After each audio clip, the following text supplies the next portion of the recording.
Hello and welcome to the May session of Sandboxing, but with a deep dive into Zoom settings.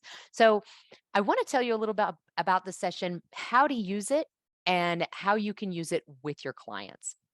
If you're watching this recording, it's really important that you set up the video separate from your browser window. And you're going to want to open up your browser window to your Zoom settings so that you can see those side by side. Now, I am going to ask you not to share this video with anybody, it's just for you, but you can take your clients through the Zoom settings like I do here. Also know that it took a couple of hours, so it takes some time. But there might be some key pieces that you want to point your clients to make sure they're getting right. It might be around security or recordings or how people are interacting through the chat. Now we dive deep into this video, so be sure to pause. If we go too fast, go back or just take a break from it because there's a lot here. And remember, you can always go to Zoom and do searches inside of the settings if you need to find something specific. All right, here we go. Hello and welcome everyone to the May session, Sandbox session at Tech Host Academy. My name is Heather Leavitt Martinez, and I'm excited to be here today and a little bit timid about doing Zoom settings. So if you can, just take a moment to share in the chat. What is your, I think I hit the wrong chat box. I meant to say, share in the chat a recent win that you've had. I want to hear you brag. I want to celebrate with you. And also, what is your burning question? And we will start with the easiest thing and then go to more hard things before we dive into the Zoom settings. So please share in the chat a recent win and any burning questions. So if you're dialing in here today to learn about Zoom settings, you're definitely going to want to have your browser open to zoom.us because we're going to go through all of these. I am going to share my screen so you can see what I'm seeing, but you'll want to go through and go through this with me. And if you are watching the recording, then definitely have the recording up and then also have your screen up in the Zoom settings at zoom.us or CA, wherever you're dialing in from, but you want to go to that URL. So what are your brags? Okay, got the guild to schedule a pre-meeting planning session. Yay, that is so huge.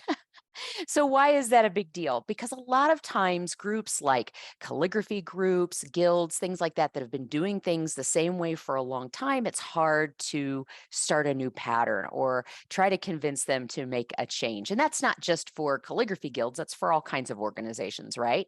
Like how do you do a sort of, I call it a reset or a reboot. And I've even called some of my sessions that. We're going to do a reset. Yes, we're still going to do some of the things that we've already done, but we're going to build on some of the new things that we've learned to make things better. Not everybody appreciates or likes change.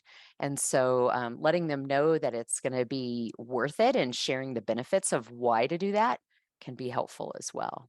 All right, what other wins or burning questions do you have? And feel free to unmute if you'd like. Welcome, Michelle. Hi, we were just talking about what are your recent wins? And what are your burning questions about tech hosting in general? And then we're going to dive into the Zoom settings. I want to know how you broke the Padlet with Mike. Okay, great question. So for those of you who are not part of Letters, Scissors, and Peso My with Mike Gold, it was an online course that we offered last year. It was 4 weeks. We had well over 100 participants, and people were posting their work on a Padlet. We had it separated into sessions, and Mike would pull images down, rework them, put them back up. We broke Padlet because we had too many images posted, which was great. There are literally hundreds and hundreds of images on this Padlet. And the reason why I say we broke it, you can still go in and watch it, but I turned off the ability to post on it so you can still go in and see it. However, people couldn't post on it anymore, and it was really slow to load. And if you were scrolling to look at other images, it would take too long for some people to see it. So I can see it just fine because I have pretty fast internet, but it wasn't working for everyone. So I built a new one. So excellent question. Yeah. Oh, this is so great. So Amanda's sharing that she used the Zoom's newer polls breakout rooms for a dialogue method called Pro Action Cafe, and it worked great. I know that was something that you talked about wanting to do last time, was using that new Zoom poll so that you take the answers and it separates people into breakouts, with the additional complexity of a bilingual group that had Spanish only speakers, English only speakers, and some bilingual. It was also your first time using Zoom simultaneous language translation with interpreters. That is a huge piece. I worked with a group a few months ago where there were 4 different languages, and we had to figure out, we had to tell Zoom what language they were speaking in and what language we were listening in. Is that still true, would you say? It's more flexible now. The interpreters can flip back. So you still have to assign the language, so like Spanish and English, but they can switch back and forth between that, whereas it used to be like much more precise. So yeah, some improvements with it. And I was so embarrassed, let me just say, I didn't select the language because I didn't clue in, like I would need to do this too. So anytime someone spoke Spanish, I don't speak Spanish, I wasn't hearing the interpretation. And my co-host was like, Amanda, you have to pick a channel too. That's great. No, that's fine. Sometimes when we are focused on the bigger picture or holding a space for the group, we sometimes forget what it's like ourselves to be the participant, right? And what we need to do as well. So good job. All right, Michelle's sharing, I'm a tech host for a coaching program, and this is your first time doing that. So you want to learn more about breakout rooms, polls, whiteboards, probably mostly basics, but interested in learning whatever you can. Wow. Okay, Michelle, thank you for being here. As far as breakout rooms, polls, and whiteboards, I will tell you that Zoom has a really great and comprehensive help page, but sometimes it's like, I don't want to have to research all of that. So if there's something specific you want to try while we have everybody in the room, let's do that first. So I know you're talking about the basics, but if you have something really specific that you can put into use right away this week, let's try that now. And either type that in the chat or feel free to unmute. Annalise is sharing, you've been learning new platform that is great for coaches and communities. It's been fun to see how it compares to other platforms and methods. What platform are you using, Annalise, if you don't mind sharing? It's All Takes. All Takes? Can you put that in the chat for us so we have that in the chat? Yeah, and it's actually cool. Like for those like that are working with coaches, they are also doing, because they're trying to get their platform up and running. So they're running these periodic coaching challenges. So people that join as a part of that actually get like a certain like incentive to join and pricing things. So nice. It was one of those ones when I saw that, I was like, I have some people that I know might be able to use that. So I jumped in so I could learn it. And it's been fun to see because it's much more designed, and they kind of do this cool format where you end up with like a round table. And so white background. And so like when you have more than like 4 or more people join, instead of being like squares, you actually create this round table and the people pop into the middle. So it makes it feel like if someone's using it for like sort of coach, you end up with a more personal feel than necessarily like a classroom feel. So it's been fun but it's also different because people join and they're like trying to press buttons where they would be in Zoom. And it's like, this isn't Zoom. You have to press someplace else. So it sounds like you could, that, yeah. Sounds like you could create just 3 easy or 5 easy steps to get used to that. So are you planning on letting them experiment before they get in, or giving them some tips before they come into the room? I know that is one of the things that just because the way like thinking about sending something to different people, because it's like, even though they try to do a very good job because their goal is to make it very easy, it's just like, and even just noticing when people are on the call and you're telling them the mute button is located here, they're determined that it's located like, like one of the other people I was like helping, that they were calling, they're like, they can't get off mute. I'm like, they need to press this way. And it was like, but they were not, so it's that fascinating part that we can provide the information, but if people aren't willing to listen to it, then sometimes, and then finally the person said, oh, I know you said that, I didn't think that was right, like, yeah, it was exactly. like, So sometimes when running the thing, you didn't think they knew what they were doing. Yeah. Oh, well, this is a great opportunity as tech hosts for us to maybe communicate with them prior to starting in a new platform, a list of things that they can try, especially if you can even give them sort of a beta space. I don't know if All Takes offers that, but sometimes I will have, and I think I have shared before with all of you, if you wanted to work in, say, Mural, I have a 1-page checklist of here's some things to try.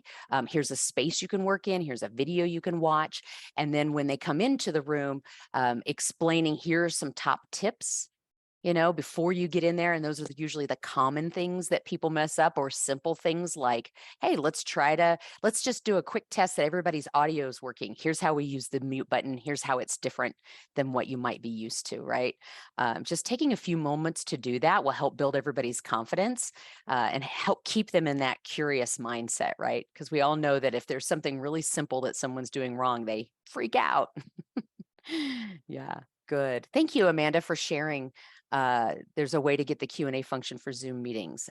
So say more about that. Oh, okay. No, Yeah. it's a question. I Yeah. found the information on it, but could not find the setting in my Zoom account. And it's just my Zoom account. I don't have an admin that controls anything. So yeah. And then what I discovered, and Heather, you might get into this today, because they directed to some settings that are actually under account management, account settings. And when I was in there, it has different settings toggled than what I have under my personal settings. And so it was like, I already have breakout rooms turned on. Like, why is it turned off over here? So, but anyways, if anyone knows how to get the Q&A turned on for Zoom meetings, I would love to know. Does anybody in this room know that? Raise your hand.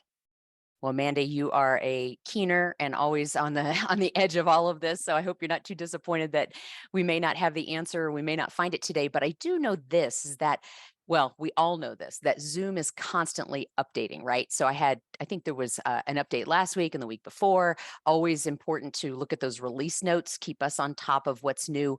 And I think sometimes they'll make those updates and they don't always update the help portion of the Zoom, when you go in to search for those Zoom types of things, just like you've done here, the link that you shared with us is like, yeah, it's when you click that Q&A in a live meeting, it goes to Zoom webinar, so it's like they haven't even updated some of their links. And I have not worked in webinars yet, not as a presenter, but I'm going to soon. But you're asking for the Q&A for meetings. So yeah, we're gonna dive into the settings, and hopefully when we get to that point, we can figure that out together. Good. All right. Any other burning questions? Did I miss anything?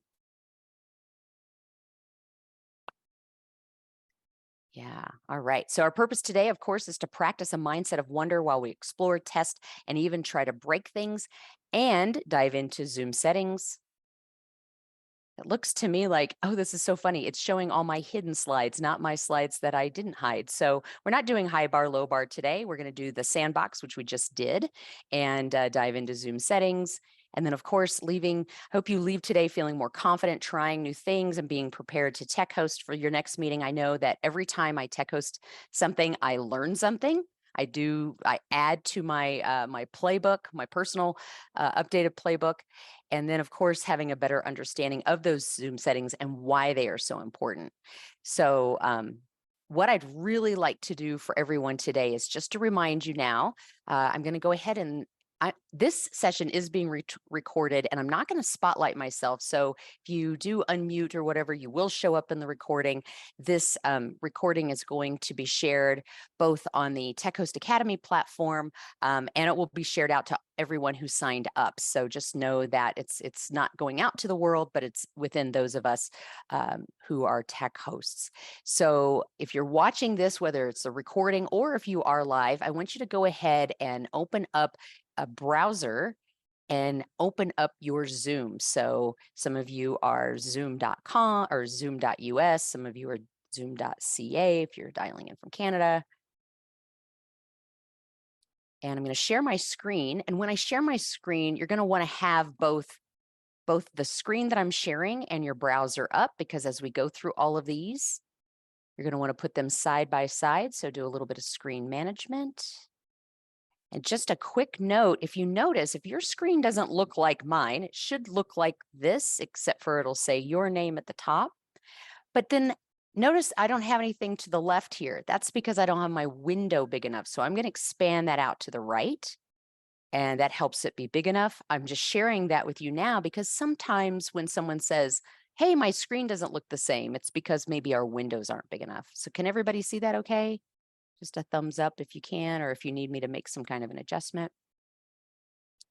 Now, when I started with Zoom, there was one page of settings. Now we have a ton. So if you go to the left over here to settings, that's what we're really going to be focusing on today. And you'll notice at the top of the screen, we have 5, 6 different like main areas. And then we've got these topics on the left. Whoa, we have so much to go over. And so we're going to read through all of these and figure out what is best for you. Now, keep in mind, I am tech hosting, not just for calligraphy guilds, but for organizations, lots of different reasons. And if while we're doing this, if I feel like something needs to be explained, I'll explain it. If you have any questions, of course, unmute at any time. And I will be checking the chat, but unmuting is probably going to be our fastest way to get there. All right, so now we're in the security section of the meeting.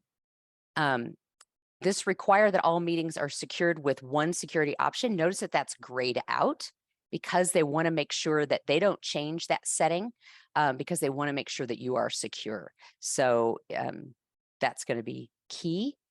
Now, waiting room. I do have the waiting room on. I don't know if all of you use that, but I do. And I think we talked about in the past that you can customize your waiting room. So we can look at those here in a sec. Here, all these things are checked when you have these waiting room options. Looks like we can edit down here. So who should go in the waiting room? Some of you might have other users on your account, so you can click that if you want to. You can say users not on your account. You know, people that are in your account would automatically come in, so you can make those changes. But I don't have anybody else. I just put everyone in the waiting room. And it's interesting. This is new, so notice that Zoom is telling us, hey, this is new. Do you want them to do the join order or alphabetical? Now, this is a really great question. Do you want to honor those who are there first? I'm actually going to switch mine to alphabetical because I might be looking for a presenter and I know their name. And if I've got 100 people in a waiting room, I would much rather just look alphabetically, scroll to that letter. So I think that's a really great feature.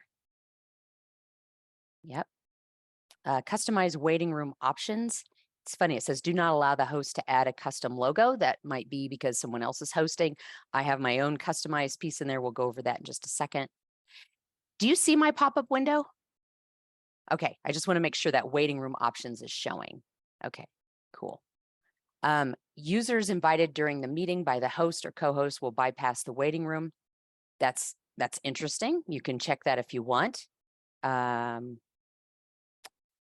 Yep. Allow participants in the waiting room to reply to hosts or co-hosts. I love that.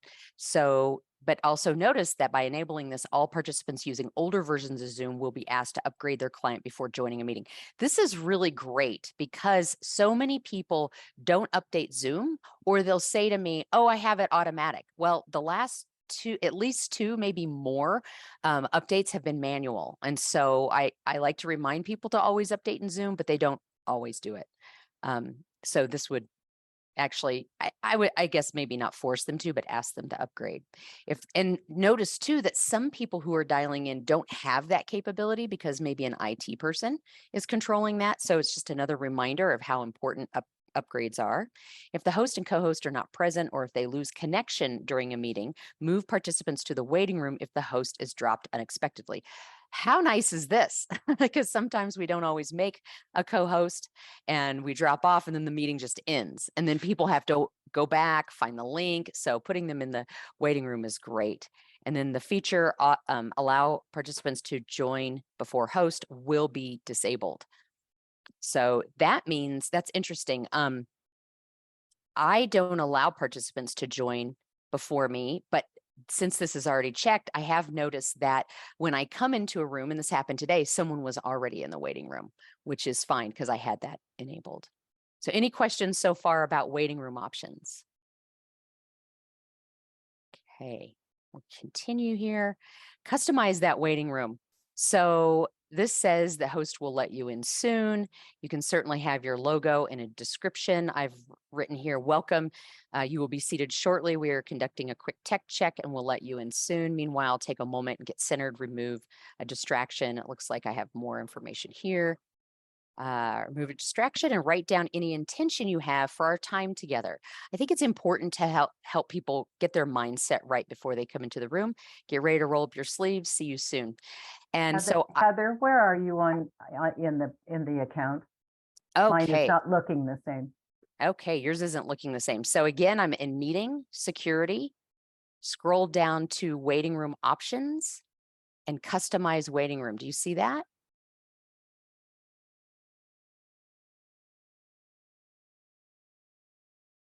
Your waiting room would probably need to be turned on. No, doesn't disappear. But do you see that customized waiting room at the bottom of that? You're muted. Still looking, just a moment. It's all right. We're in settings, correct? Yep, we're in settings, meeting, security. Okay. And then scroll down to waiting room. Oh, I see the waiting room options. Okay. And waiting room options. Customize waiting room. And did it pop up? Yes. Okay, great. Notice I have both my logos, Let's Letter Together and Tech Host Academy, so that people know that they're in the right place. Sometimes I host meetings that are neither of these, but people know me as one of these. So that's great. They even have a video. Because this meeting topic has these little bars around it, that is like coding to say whatever the meeting topic was when you set the meeting up, that's going to pop in there. It'll say when it's scheduled, and then it'll give this this message waiting for tech host to start the meeting, and people can test their speaker and mic. I'm just going to click this little 3 dots up here to see if anything happens. Nope, that's what the people are seeing. That's probably an option that they have. So all of these settings here can be customized, and you can even put in your own video. Some of you have seen where there's a video happening, and you could create a video for that. I host so many different meetings. I don't think I could do that. That's general, unless it pretty much said what I put down here. Looks like we can do this. We can optimize this for both desktops and mobile devices. So that's good. So that way you can see what they're seeing. All right. Any questions there? And anybody customize? Yeah, great. Amanda created a little image in Canva and set it as the image. That's wonderful. Sometimes just a picture of yourself waving is a great thing because it's very welcoming. Good. All right. So we're going to keep scrolling down. New waiting room and join before host experience. Okay, the waiting room and join before host experience has been improved and simplified. When disabled, your participants will continue to see the current waiting room experience. Great, I'll just leave that on. Meeting passcode. All instant and scheduled meetings that users can join via client or room systems will be passcode protected. The personal ID PMA meetings are not included. So I don't use the personal meeting ID unless I need to get online really, really quick with someone and send them the link. It's just faster. I know some people, that's all they use is their personal meeting ID. Not me. I like to keep them separate, probably because I used to work for the intelligence agency community, and I feel like this is like my top secret room. Only people that I invite to it can get to it, mainly because if I always put that out there, people could click on it anytime and show up, right? So if you are teaching a class and you happen to use your PMI and then someone happens to see it in an email they got months before and they could pop in, you wouldn't want that to happen, especially if you've, disabled the meeting room. So just, I keep that personal meeting ID or using that, I keep that personal. But the meeting passcode is just another another piece of security. It is embedded into my link that I send out, but I also like to include that in the email because sometimes links don't work and people have to hand jam in the meeting ID and the passcode. So here it's saying all personal meetings can join via client. True. But again, yeah, I definitely put a passcode there as well. So we're just going to roll through some of these unless you have questions. Require passcode for participants joining by phone. I do that as well. We also know that a lot of Zoom bombers dial in with a phone. Embed passcode to invite link for one-click join. This is what I was saying before. I make sure that that passcode is in the link. That way they don't have to hand jam it. All right. Only authenticated meeting participants and webinar attendees can join meetings and webinars. Now, I don't have this set. Why is that? Because an authenticated meeting participant is someone who has registered for a meeting. And a lot of times, like in this case, I sent you the link because you signed up for or you're part of Tech Host Academy. And so I didn't make you sign up for a secondary Zoom registration. And so I have that turned off. Does anybody have any questions about that?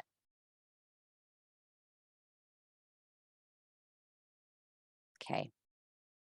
Now it looks like meeting and webinar authentication options. Sign into Zoom. I'm just going to click that edit.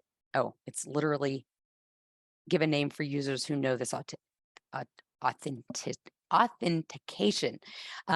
I'm just going to leave these. It looks like I had one set up previously for a sketchnote workshop. I'm not too worried about that because I don't use the I can't even say that today. I don't use that option very often. All right. If you use different meeting names, creates different names for Zoom files. Excellent. Thank you, Charlene. Do you think we could have a sandbox where questions for later we go to the waiting room as participants so we could experience some of these? Yes, absolutely. We can do that. I would definitely say we'll do that at a probably at a different date unless we have time at the end of this one. But yes, sandbox sessions are for us to experience waiting rooms, breakouts, that kind of thing. Yeah, excellent. If a waiting room is enabled, phone-only users will be placed in the waiting room. If waiting room is not enabled, phone dialers dial-in only users will be allowed to join the waiting room, be blocked from joining the meeting. Interesting. I would say I definitely I put everybody in the waiting room first because I usually dial in so much earlier. It's not like we all come in at the same time. But I don't want to block phone dial-in only users. I do watch them. I think I've shown you how to keep an eye on those folks. Block users in specific domains from joining meetings and webinars. This I would turn on if I had someone I knew was coming from a specific domain and I wanted to keep them out of there. But at this point, I don't have that. So if you have anybody you've red X'd, there's a great feature there. Only authenticated users can join meetings from web client. Again, I don't use just authenticated users, so I'm going to turn that off. You may want to turn that on if that's how you operate. Approve or block entry for users from specific countries or regions. Now, again, this is if you know you are based only in one country and that you have had an experience of Zoom bombers coming from a specific country or region, this is why you would turn that off. I happen to be pretty international, and I'm not doing anything that's so secure that I need to keep certain countries out of my classes. So I have that turned off. But there are some companies who might have that turned on for whatever reason as part of their business strategy. Okay, so schedule meetings. I always schedule it so that, of course, my video is on, and I make sure that all of the participants' videos are on. Now, participants do have the option when they join a meeting to join with video or not, but I do want them to bring it on because, as we know, having your video on creates a more authentic community for us to be working in. Now, I'm pushing a lot of information today. We're not doing a lot of interaction, so I'm not asking everybody to keep their videos on. It's not necessary at this point, but I do that mainly because I want people to show up, right? It keeps things equitable. So audio type, determine how participants can join audio portion of the meeting. When joining audio, you can let them choose between their computer, microphone, speaker, or use a telephone. Some people need to use two ways to dial in because one thing isn't working over the other. And that's a great, if you ever notice that where someone dials in just with the video and just with the audio, if you have time as a tech host at the beginning of the meeting, you might just check in with them and say, hey, I understand you're dialed in with 2 devices. Let me know if you have any issues or need any help.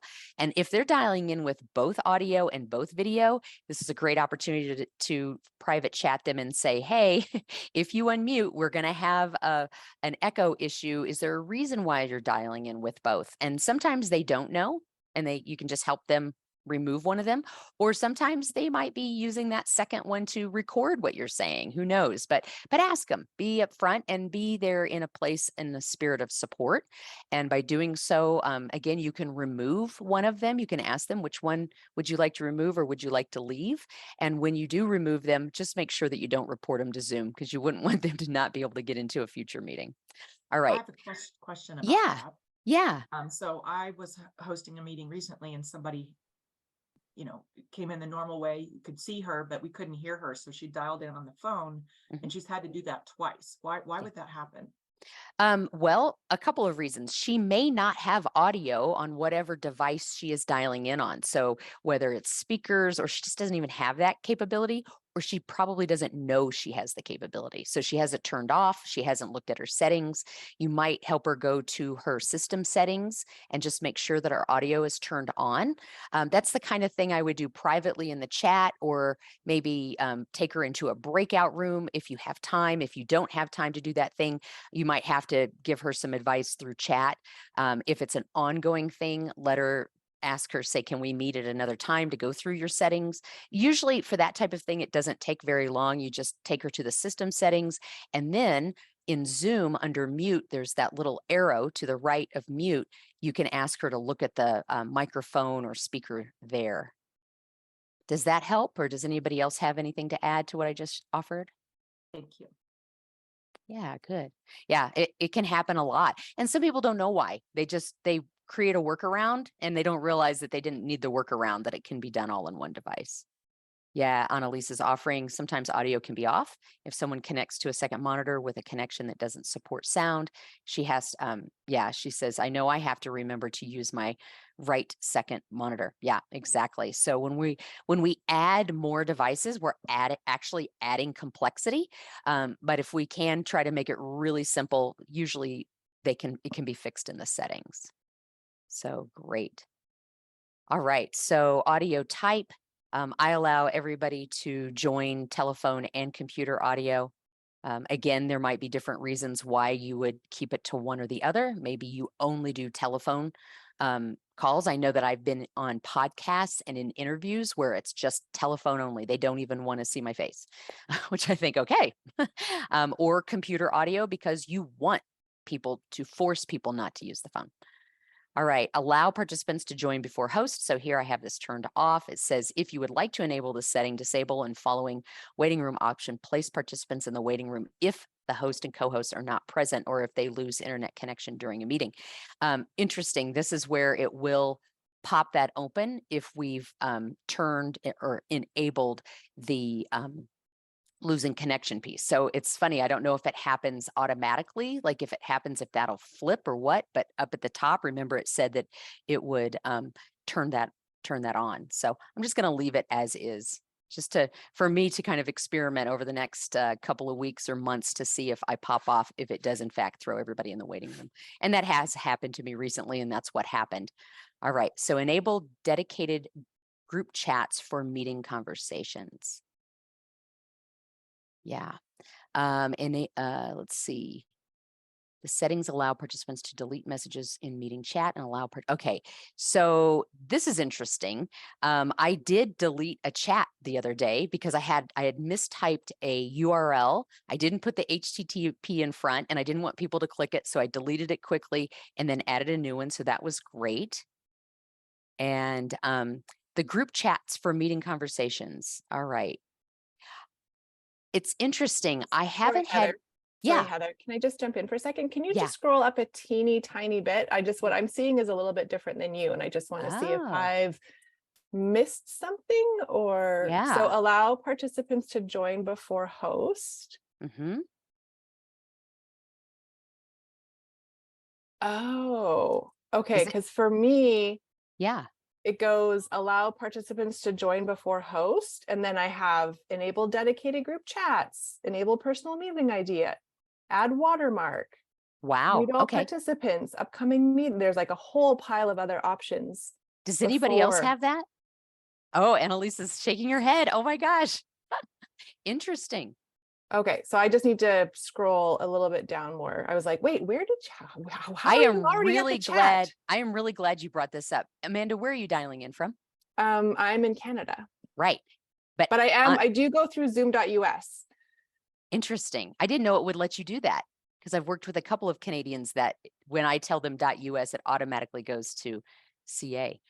All right. And I know Annalise is dialing in from the US. So when you first started saying that, I went, oh, she's dialing in from Canada because I knew that. Mm-hmm. But to hear this is really interesting. So I don't have the answer to this. Does anybody else know why we would have a discrepancy with Zoom if we're all on the same platform and we all have the updated version?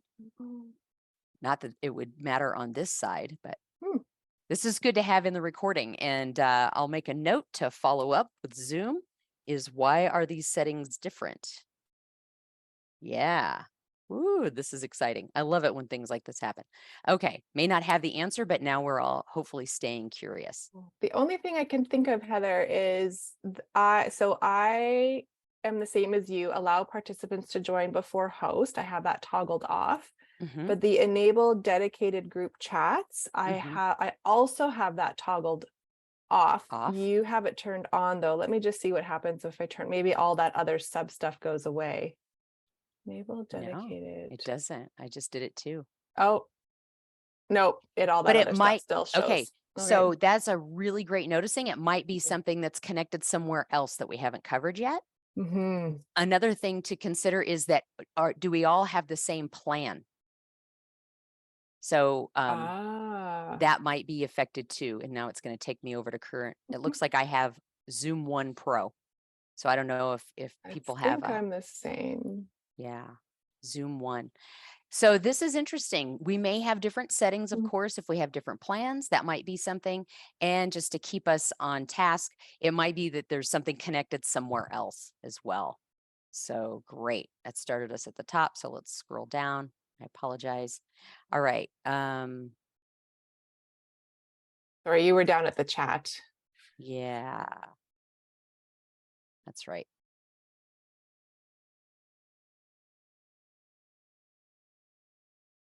Okay.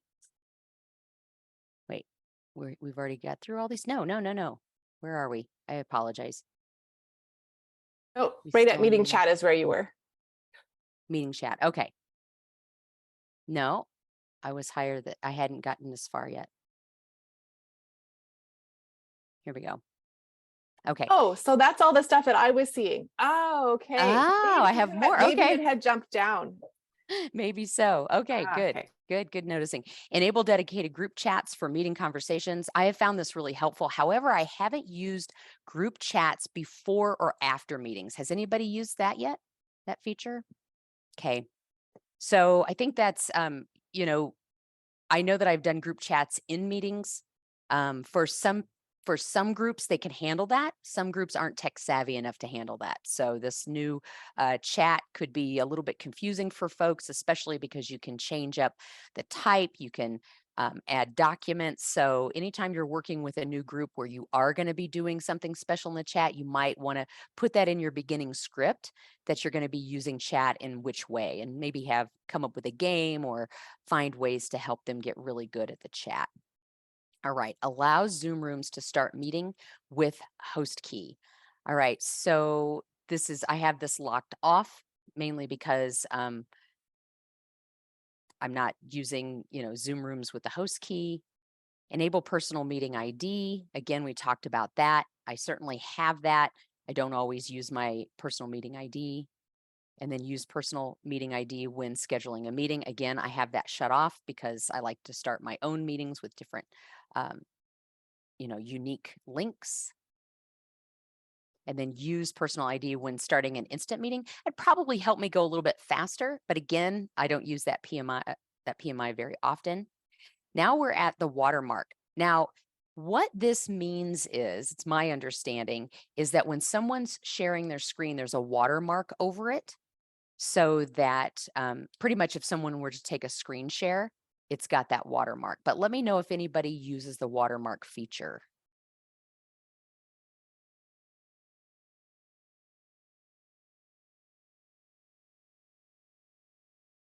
So it would put a watermark over it that has your email address. So it's sort of like if I'm sharing this information, this is who gets credited. Now, I'm not working in that way with groups. And also my priority is to keep people's identities protected more than anything because I'm working with big groups and I don't always know who I'm working with. But I would say that if I were working with a group where I was sharing ideas that they signed non-disclosure agreements, things like that with, I might use this feature. So at this point, I'm just going to turn that off. Looks like you can go into some other functions here, like your opacity, and then, when you're sharing that content. Mute all participants when they join a meeting. I think this is so important. Now, I know some people find it annoying that they're muted. However, if you're having a presentation and you have everybody muted because you're protecting the recording and someone shows up late and they've got a barking dog and sirens and kids screaming in the background, you don't want that coming right as soon as they come in the middle of a meeting. So that's why I have that turned on. Upcoming meeting reminder, receive desktop notifications for upcoming meetings. For me, I need that because if something doesn't make it in my calendar, I love an extra reminder. I don't see it. I don't think I consciously see it if I already know it. Meeting templates, all admins to define meeting templates and make them available to users. Does anyone know what that means? It's funny that there's not a little thing here.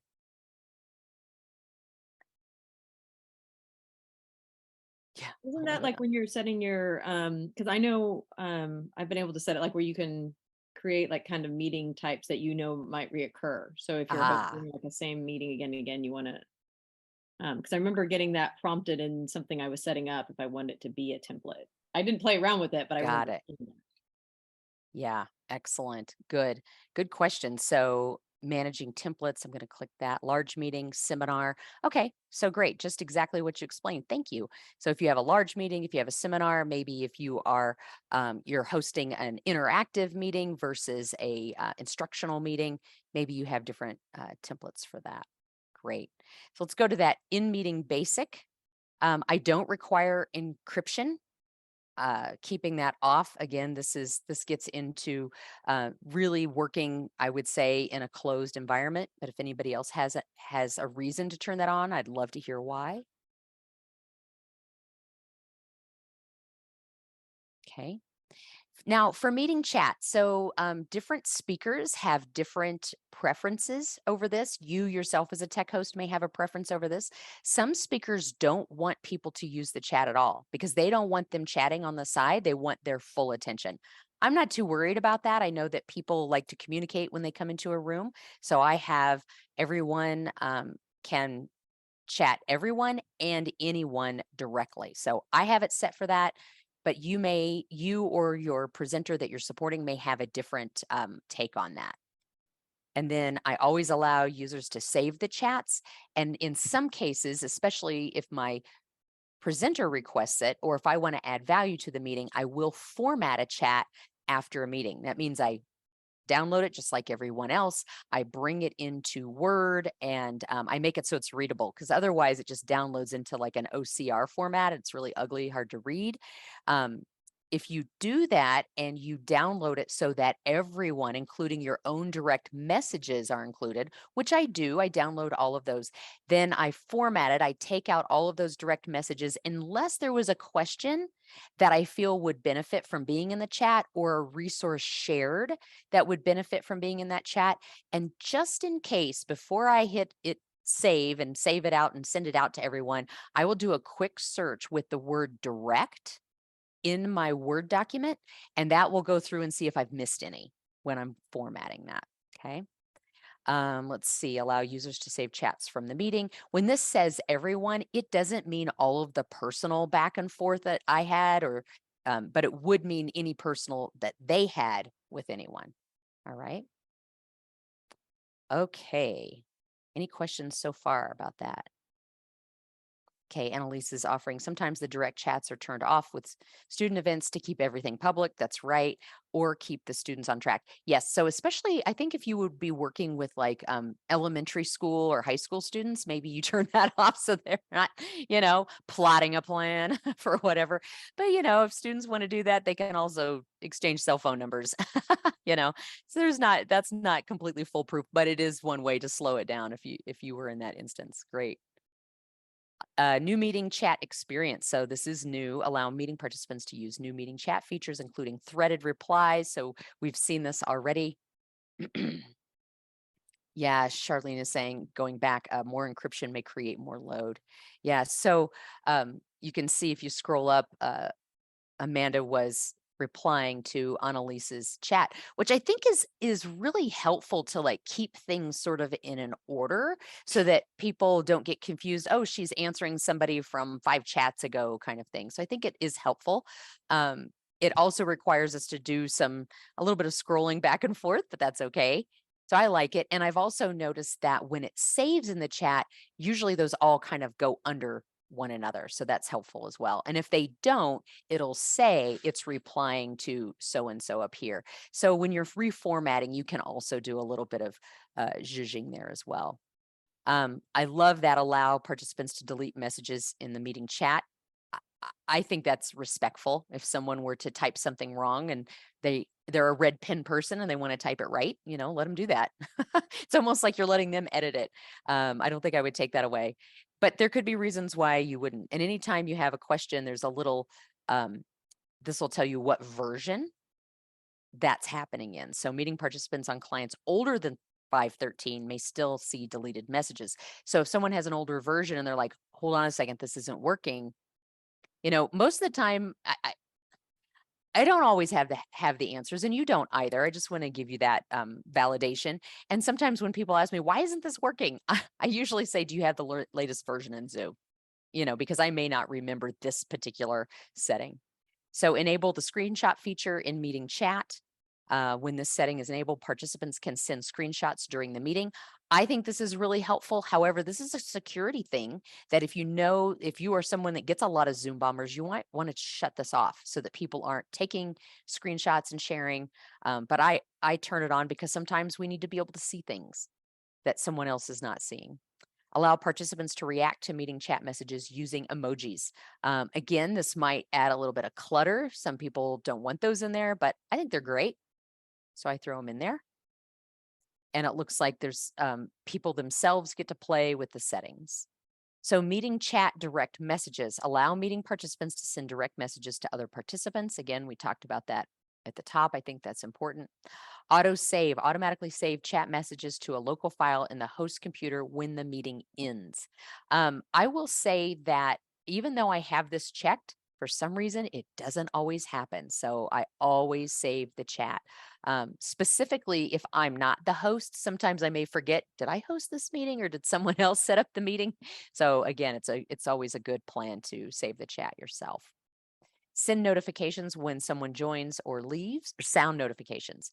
So it's funny, I haven't, this must be, I guess I have this on here, but I shut it off in the Zoom settings. So because you are all participants here, you probably can't do this, but it shows up in the participants list under more. If you are the host or the co-host, you can toggle on that play and leave sound.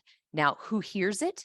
I would say host and co-host only, because if you have it on for everyone and people are coming in and out of the room, it's like it's ding dong, ding dong, ding dong. Everybody hears it and it's in the recording and it's super annoying. So I would highly recommend, if you are going to have this on, make sure that it's for hosts and co-hosts only. And again, I shut it off because I think it's super annoying. I almost always have my participant lists up so I can see some action out of the corner of my eye if people are coming or going. Yeah. And when someone joins by phone, ask to record their voice and use as a notification. That's fine. I have that turned on. I don't have a lot of people that are joining by phone. What I have found is that when someone's joining by phone, I can see them in the waiting room. And if they leave, it's because this is on and they were a Zoom bomber. and it might have scared them. So that's just an extra security thing that I do. All right, send files via meeting chat.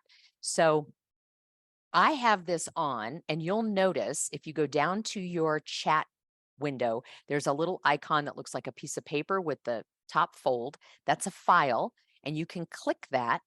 And this is me allowing you to add something via any of these ways, because I'm in meetings where we do exchange files. Now, I want to make sure that the maximum file size is 10 megabytes. Anything bigger than that is going to take too long to upload and for people to download. And if people have slow internet speeds, they may never see this if it's really big. 10 megabytes is still pretty big. Most of our files are not going to be that big, but that's what we max out, should be a good practice for emailing, shouldn't be that large. If anybody's got a bigger than 10 megabyte file, they need to learn how to make their files smaller. And that's another opportunity to do a how-to video or add more value to your clients and your participants. So feedback to Zoom, add a feedback tab to the Windows setting for Mac preferences dialog, and also enable users to provide feedback to Zoom at the end of the meeting. I have it turned on. It doesn't do it every single time. I think this also goes back to display end of meeting experience. I have it set to randomly, and this is just data for Zoom. I have it turned on just because I want to play nice, right? Yeah.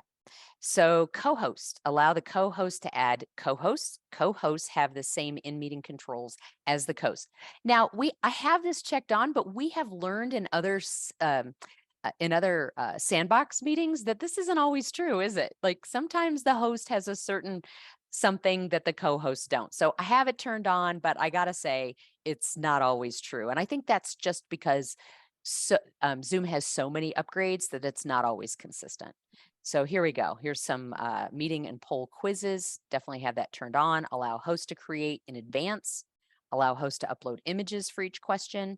Allow alternative host to add or edit polls and quizzes. I have these turned on, but honestly, as the tech host, I'm usually the only one doing this. And then require answers to be anonymous. Now, I don't have that checked, and I should, I think, because I like answers to be anonymous, but let's see what happens. Like what? Oh, it's just telling me to save. Allow hosts to create breakout rooms from poll results. And that was the new feature that Amanda was talking about. So I am going to, it's funny that it says require answers to be anonymous. I don't think I've ever done a poll where it actually shows people that. Has anybody had that experience? Amanda, you look like you're about to say something. Oh, that's a good, what I was going to say is even if you have that unchecked there, when you're setting up the poll, within the poll, you can say if it will be anonymous or not. Okay. All right. And then for that integration to breakout rooms, you can't have it anonymous because you need the names to show up. Okay. Excellent. So let's do this. I am going to keep that unchecked here and check it when I'm in my meeting so that I can make that decision. I think that's excellent. Thank you, Amanda, for that clarification. They should have a little help button there to tell you why you would do that, because that's excellent. Because in some cases we do want to be able to use the breakout rooms from poll results, and maybe someday they'll be able to do that without us knowing. But really, once we as tech hosts see where people are, it's not anonymous anymore anyway. All right, meeting survey, allow host to present survey to participants once a meeting has ended. Okay, I don't see why there's a problem with that. Always, it's not something I use, but I'll have it checked on in case it comes up, so I don't have to go find it, right? Keep some of these things on just in case. Always show meeting control toolbar. I have that checked on, and some people have it shut off, and I don't know why. Can anybody think of a reason why you would shut off your control toolbar? That's the thing that says mute, stop video, security, participants. I'm guessing that's what they mean by control bar. Mine's off on default, but I don't know. I'm going to hit reset and see if it goes to default.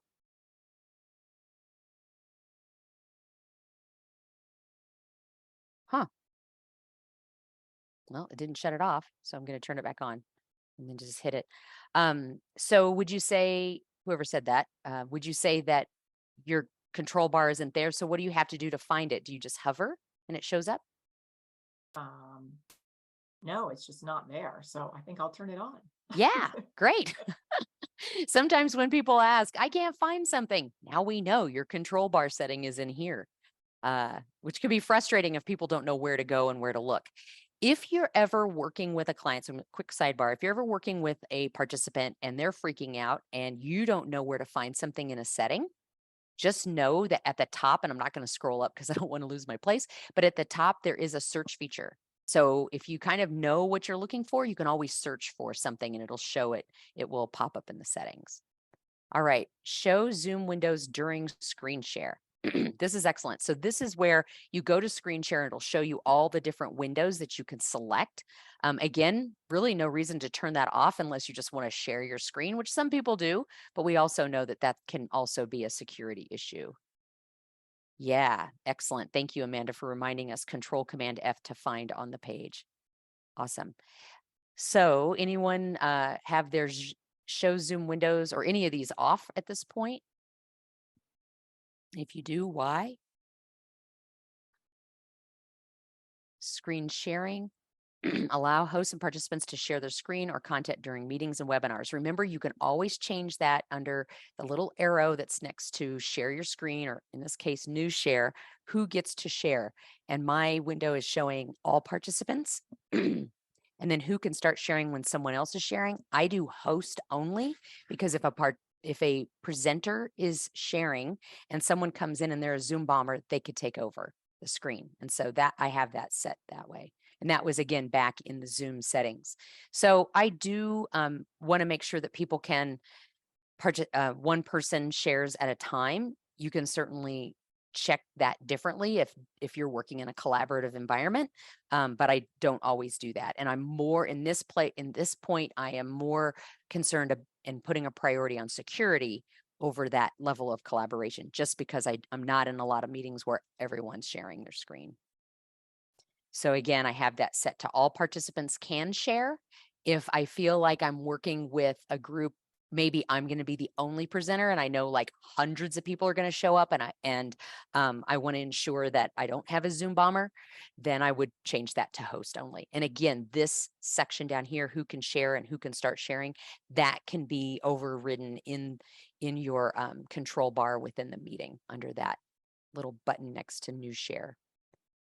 All right, disable desktop screen sharing for meetings you host.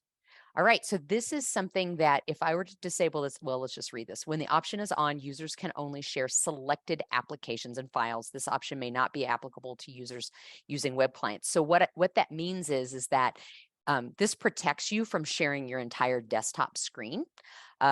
For me, sometimes I need to show the whole screen to actually show how to do something as a trainer, as a tech host.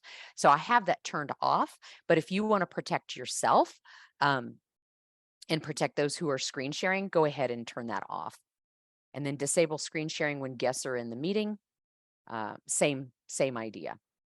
So annotation, I think it's important that we turn this on. Allowing saving of shared screens with annotation. I have that turned on, and only the user who is sharing can annotate. That's interesting. It says, oh, that's right. So I have that turned on, and inside of the Zoom meeting. So again, if you go to more, you're not going to see this, but as a co-host, I have a little section, and I will take a picture of it. I have to enable annotation. And I have to disable showing the names. And so I think this is important personally because I don't want a Zoom bomber to come in and start annotating. This is where if you're sharing a screen, they can draw whatever they want on it. And I have to disable or enable. I have to make it so that annotators' names are not being shown because, again, I want to keep everybody's answers or whatever they're doing anonymous. There's only one caveat to that. And if you click the annotate tool right now at the top of your screen, you can go to, let's see, what is it? Okay, to the stamp tool where there's an arrow. And when you click that arrow, it's the stamp tool in the upper left.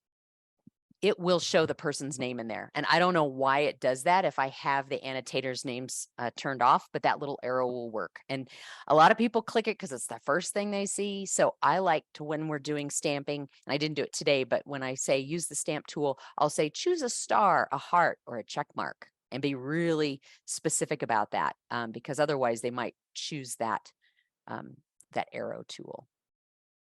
Okay, so just a couple of annotation best practices. Whiteboard Classic, I have that turned on. I like to save that whiteboard content. Let's see, it says automatically create local export when sharing is stopped, which is great, right? That it automatically does that, and I never trust it. So I always take a screenshot of whatever it is that I'm sharing. If people have added to it, especially not so much with stamping, but especially if people are adding text, they've done, they've put a lot of effort to put all of that on the whiteboard. And sometimes I share that back out with the group. So I will say, okay, before I turn this off, before we go to the next thing, I'm going to do a quick countdown, and I'll count from 5 or 3, and then I'll take a picture of it, and then I'll clear it, and then go on to the next thing. And you can choose between PNG or PDF. So remote control, I want to know, does anybody use this feature? During screen sharing, the person who is sharing can allow others to control the shared content. Does anyone have that? Ooh. Amanda's got her hand up. Yeah. Yes, this was so cool. Well, I shouldn't say I used it, but I noticed it when you're sharing. I think this is what it's in regards to. Oh no, I've jumped below. It's slide control is what I got excited about. So pause. Okay, I'll wait. No, that's I'll okay. wait. No. Oh. Tell us about that. Tell us about that. Oh, so it's like the next one down. So if you as the tech host are sharing PowerPoint or Keynote, once you start screen sharing, you have an option where you can select a particular participant to advance the slides. Nice. So that reduces the next slide prompt when someone would rather you be the one sharing the slides. So I've tested it myself. It's very cool. And I almost got a client to do it last week, but they were like, no, it's too much all at once. They're like, I just want to, So they didn't actually do it live in the session, but it's so cool that that's now a feature. I love it. So both of these things are they're similar and they're sort of related. And so I'm going to talk about slide control for a second. I have it turned on, but I actually ask my clients who's going to share the slides.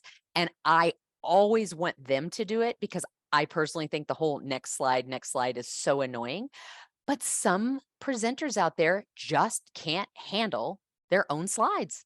They just can't. It's too much. And I think it has to do with the, balancing what's on their screen, or they might be looking at a script and they want to look at the people's faces. So they can only focus on 2 things. They can't focus on the 3rd thing. And so, again, I try to get them to do it. If they totally insist that I do it, I'll do it. And when I can, I try to say, can we set up another meeting? I'll show you how to do that. But I got to tell you, there's some folks, and you just kind of have to work with them, that can or cannot, just do it all. So that's sometimes key. That's because the computer that they have is overloaded and it's so slow at their end. That's true. That's absolutely true. Thank you for mentioning that. So, right, some people it's really slow and they don't even have the slide deck up, right? So it's you are the one that's doing that. Excellent. And then the remote control piece, the reason I have that turned off is, again, for security reasons. So I want to make sure that someone else isn't going in there and doing something to the content that I'm sharing. However, and I think I mentioned this in a previous Sandbox where I was in a Zoom meeting that was broadcast out on YouTube, I think, and Facebook at the same time. And I noticed that I could go in and mess with the shared content. And I realized later that the reason why they had that turned on is because they're such a collaborative team that when they're not doing this big broadcast where they bring in a guest, they're actually working very collaboratively, and remote control is a really important thing for them to be able to all do. So again, I have that turned off for security reasons. I have the slide control turned on just in case, for the same reasons that Amanda was saying. So yeah, Annalise, you were saying one of my clients recently was working with another event, not you, and they found it really strange that the group required that they send in their slides by a particular day so they could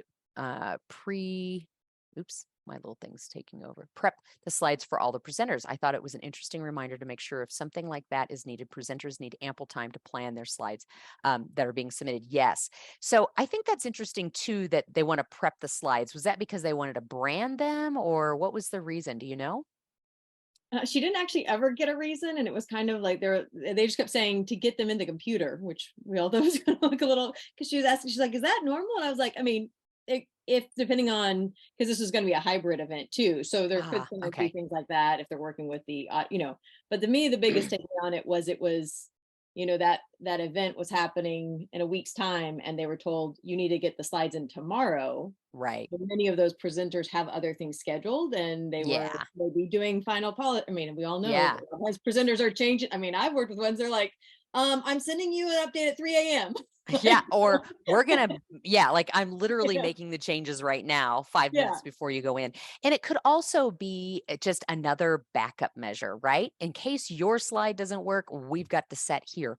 Or it might be, because you weren't a part of this thing, it might be that they're promising to share all the slides. Now, I don't share all my slides because I don't want someone to take it and then present what I'm doing, right? That's just a security thing for me, but some people do.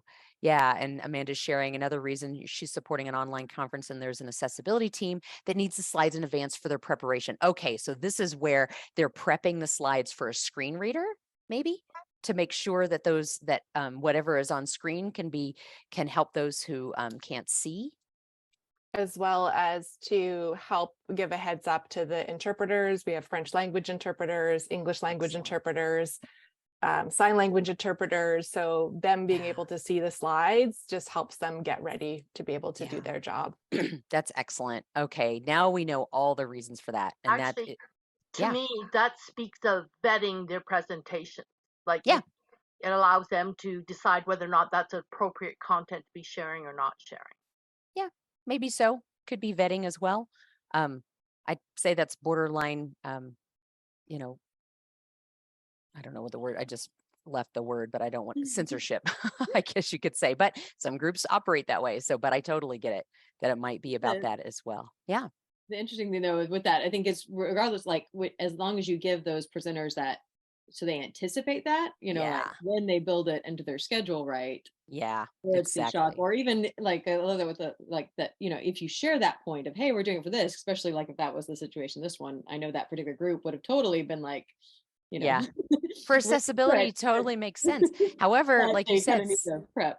Yeah, some presenters they love to do things on the fly. They want it to feel fresh, and so they've got a new idea that they're going to share that day. So great conversation around slides and why we would have all of those reasons. I'm sure I forgot a few other reasons, but this is really great. All right, nonverbal feedback. Allow meeting participants to communicate without interrupting by clicking icons. Yes, no, slow down, speed up. I'm taking a coffee break. These icons are found in the reactions menu in the toolbar, and when selected, display the participant's video in the participants list until dismissed. So this is really interesting. I have had some groups that have asked me to turn this off because they don't want to be distracted by all the little icons and things like that. Because it's not a part of their culture and the way that they communicate.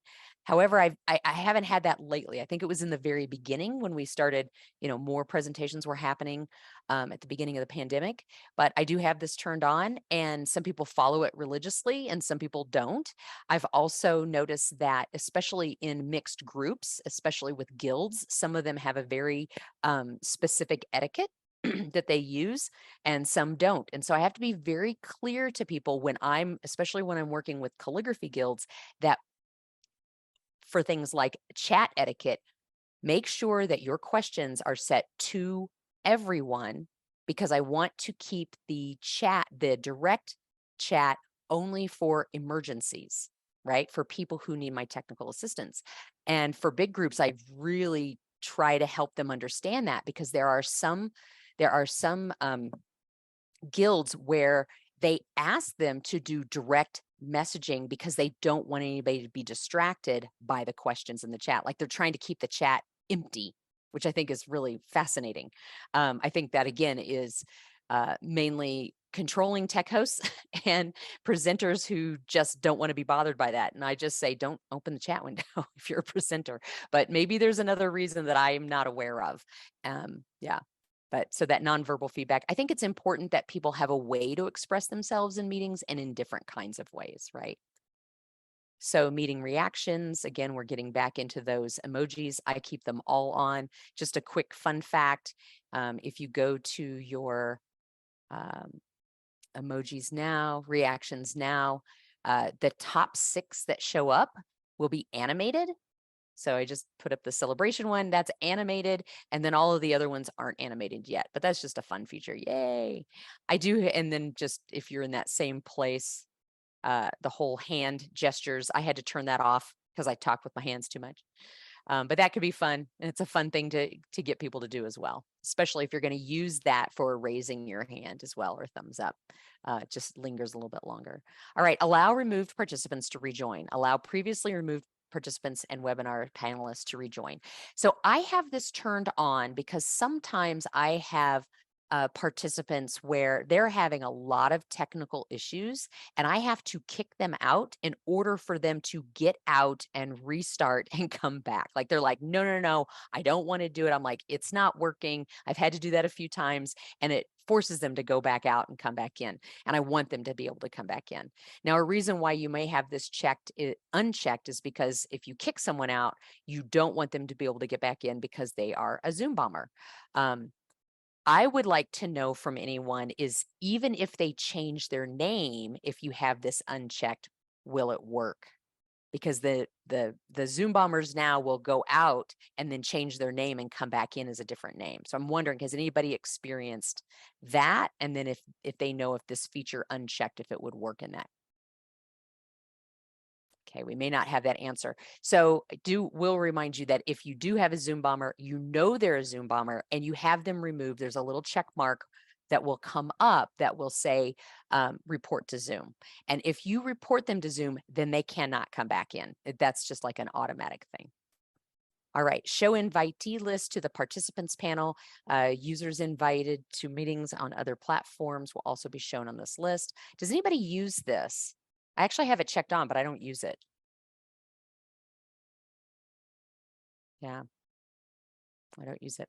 All right, allow users to change their name when joining a meeting. I do allow this. Again, if you know that you have a lot of Zoom bombers, maybe you uncheck this so that those people can't do that. But I get a lot of people that dial in on their iPad and it just says iPad. Or it'll say Susie's iPad, but Frank's really on the iPad, right? So I want to give them the opportunity to change that. Usually on iPads, we have to change it for them. But a lot of times people are dialing in on somebody else's Zoom account and I want them to be able to change their name. Allow participants to rename themselves. What's the difference? Oh, when joining a meeting. Oh, different. To rename themselves. Does anybody know the difference between these two other than it's about joining the meeting?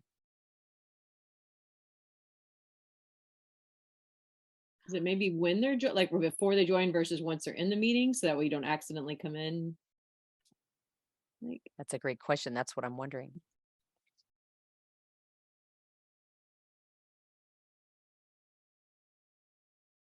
I'm going to take that off because I'm wondering if that's part of that security piece that you don't let them change before they come in. They have to do it when they come in. I don't know. What do others think? What are you going to set yours at? I'm curious.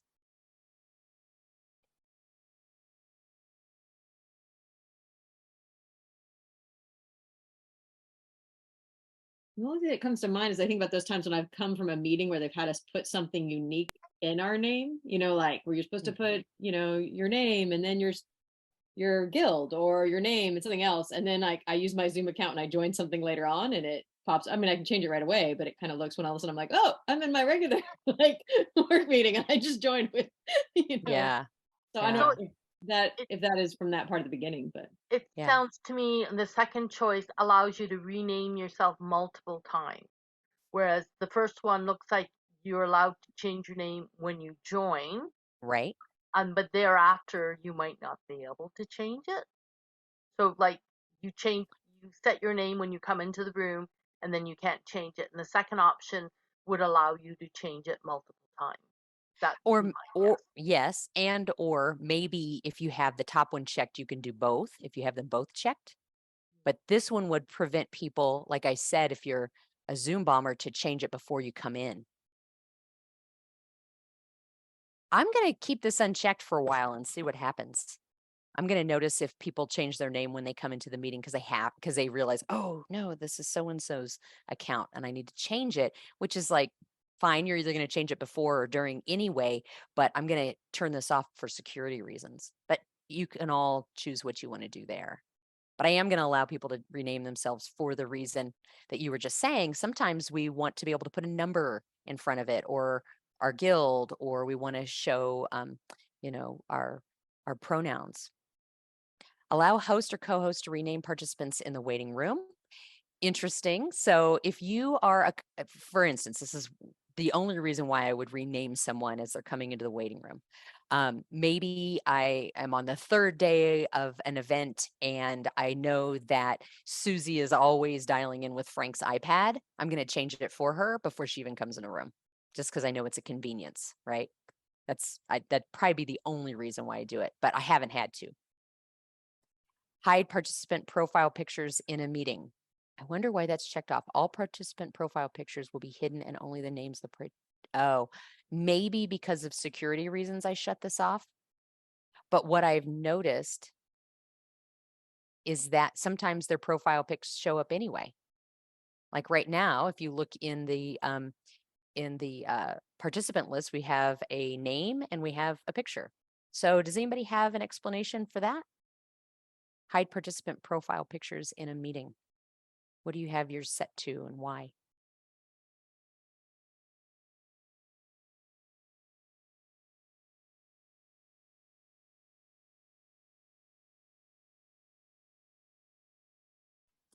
I don't know why I have it shut off. But I'm looking at the time. I know we still have a lot to go. I will tell you that this very first page is the longest, and then they get shorter with each one. So do we want to take a 5-minute break? Yes. Okay. I'm seeing that. All right. I'm going to stop sharing. All right, welcome back, everyone. Just a couple of quick tips that I did so that you have some awareness. I turned on that timer. I turned on some music. Just make sure that if you are sharing a recording afterwards, I don't know how many of you had a dance party while during the break, but if you're sharing the recording afterwards, you definitely want to make sure you turn off the music before you start the recording. And while I was at my break, I set a 4-minute timer, even though we had a 5-minute break, to remind me to come back. And I usually come back a minute early, check to see if there's anything in the chat, just in case. And then, of course, when the timer went off, then I lowered the music, stopped the music. We'll do the stop sharing of the music in case I accidentally hit a button and then I blare you out with some more Lady Gaga. All right, so let me share my screen again and we'll get back to it. Thank you so much for hanging in there. All right, so we are still at that hide participant profile pictures in a meeting. I'm going to scroll down, report to Zoom. So I talked about this. This is where if you remove someone for a meeting, then it does give you the option to report to Zoom. I will tell you that at the end of some meetings, I don't know if this happens to you, if you still want to meet with the instructor, but people are hanging on because they're the kind of people that dialed in and then started multitasking. Sometimes I have to remove them. I will not report them to Zoom because they don't realize they're still in the meeting. And if they're lingering on and there's like this dead silence, they might think the meeting has ended, right? And so I might say, oh, by the way, if you're still here in the lower right-hand corner, you can click that button to click the red button to leave the meeting. And usually I see a bunch of people go, oh, I'm still in the meeting. And then they go over and they click the button. But again, I do like to have that report to Zoom button on in case I need to let Zoom know that we have a Zoom bomber. All right, breakout room meetings. Allow the hosts to split meeting participants into separate, smaller breakout rooms. Absolutely, I have that turned on. I have all of these checked on because I think it's important. I don't use the broadcast voice to breakout rooms. Is anybody else? Or have you used it and either liked it or regretted it? I would love to hear your story around using the breakout room broadcast voice. We used it to just sit up playing in the at a tech check, but not actually use it because it's creepy. It's totally creepy. And I always make fun of whoever uses it too if I'm in the breakout room.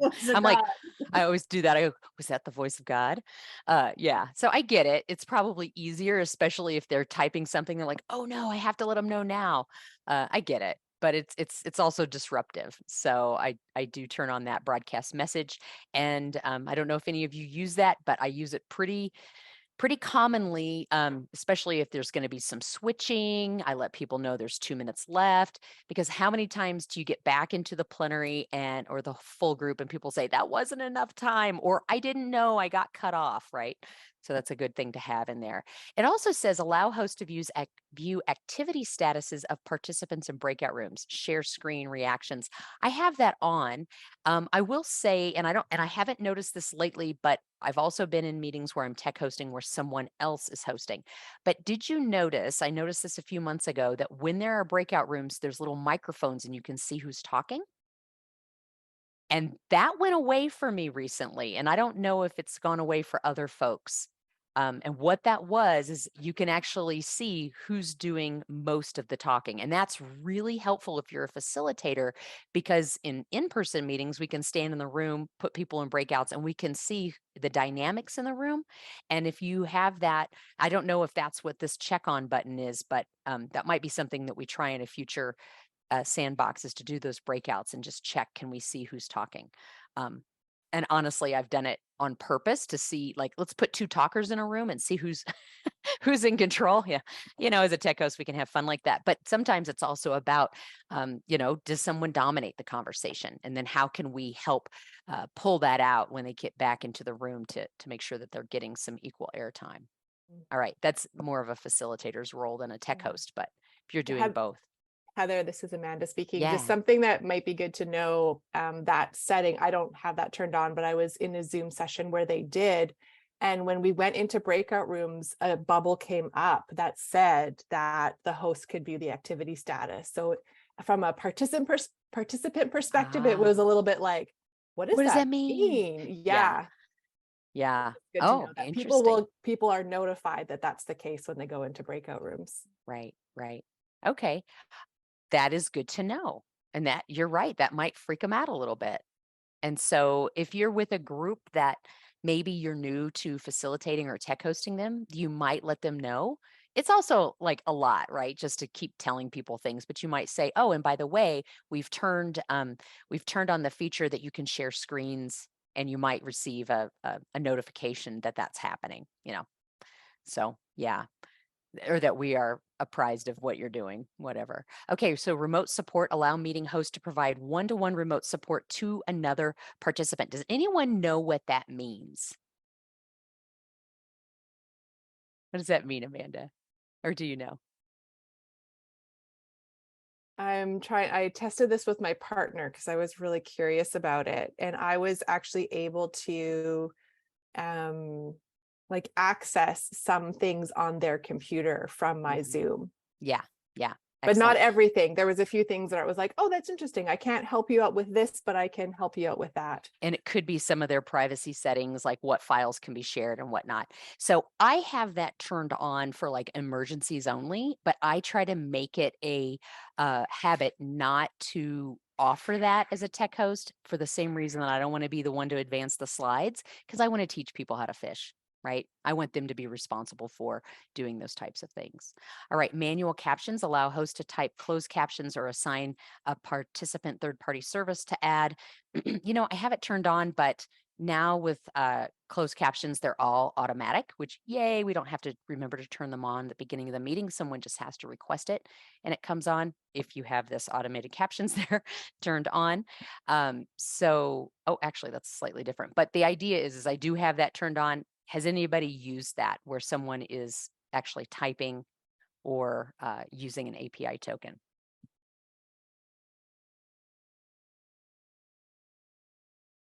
Okay. Yeah, I have it turned on, but I've never used it. Automated captions, yes, I do have that turned on, and then people can request that gets turned on.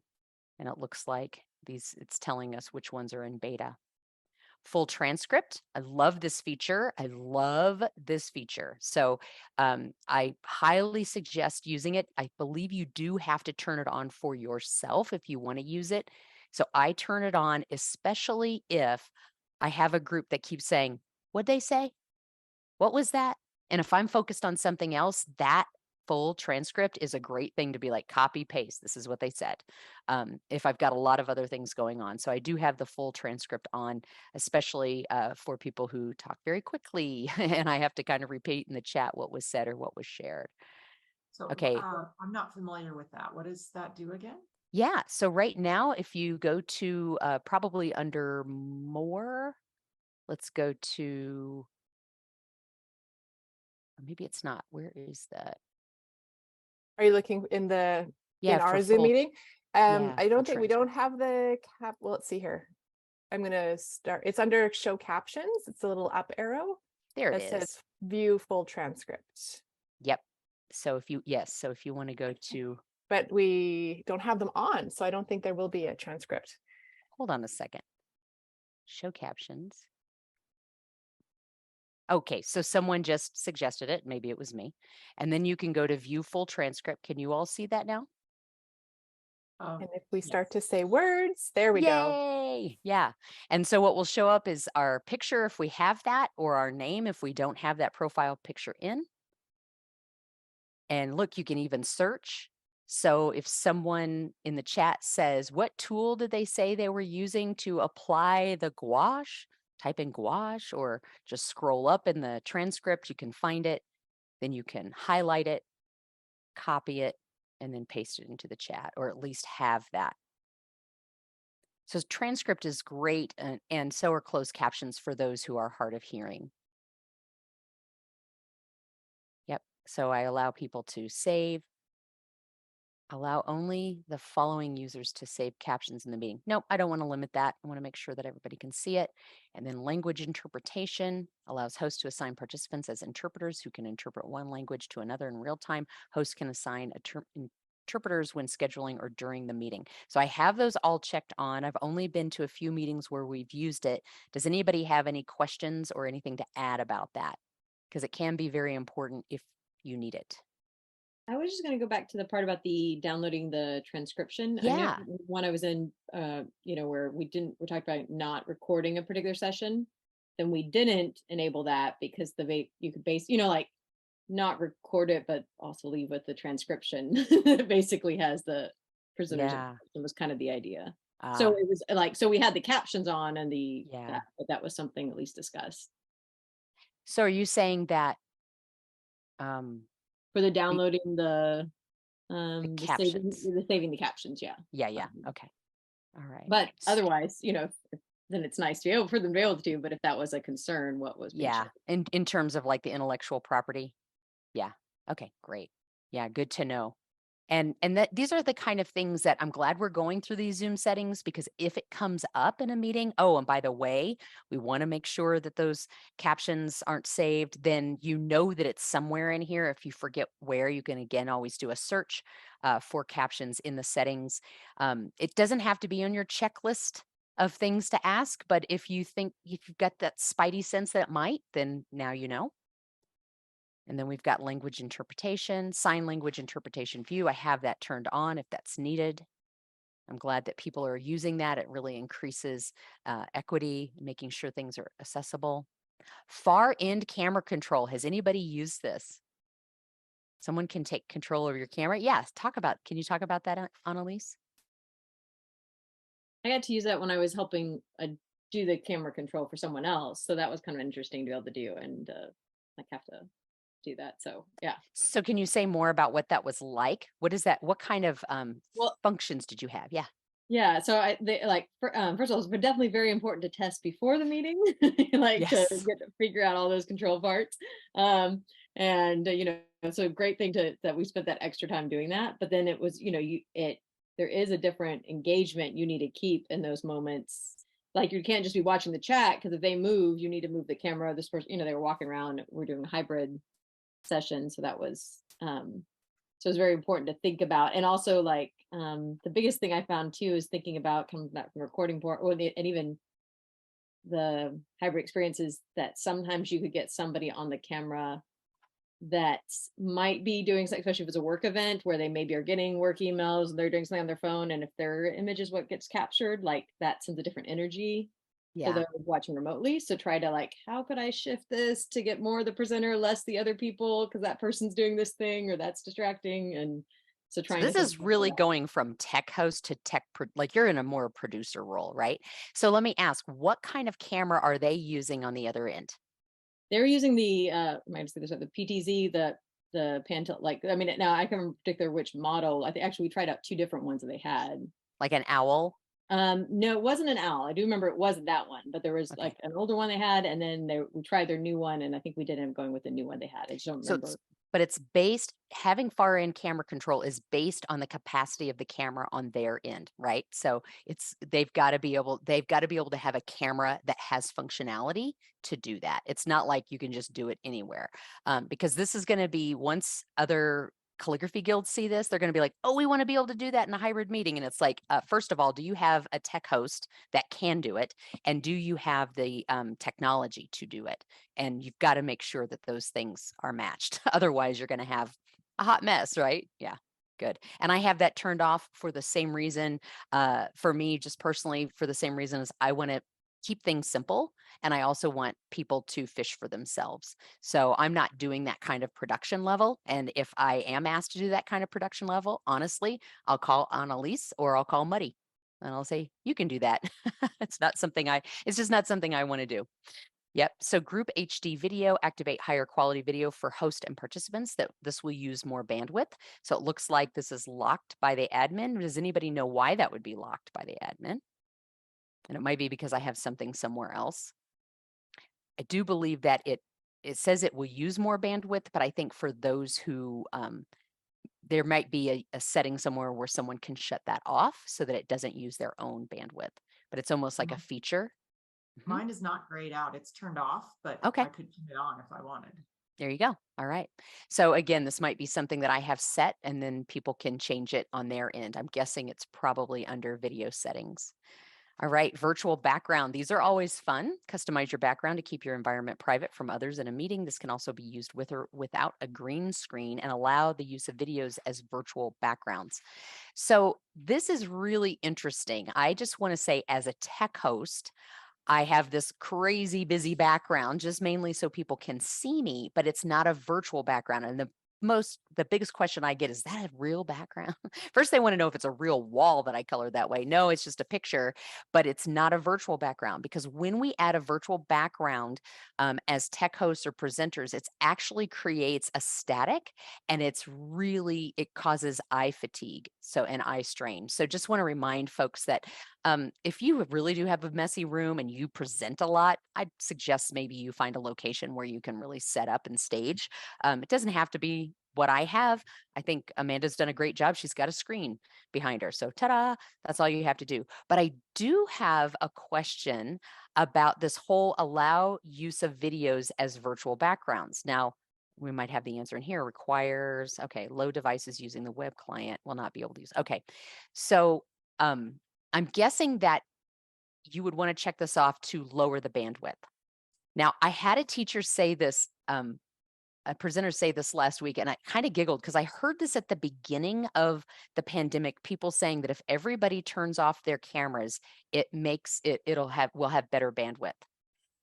And I remember thinking that's a myth. That's only for yourself, not for everyone. But I'd love to hear from others in the room your experience with that, because they were saying, no, everybody has to turn it off. And I was like, I don't think that's true.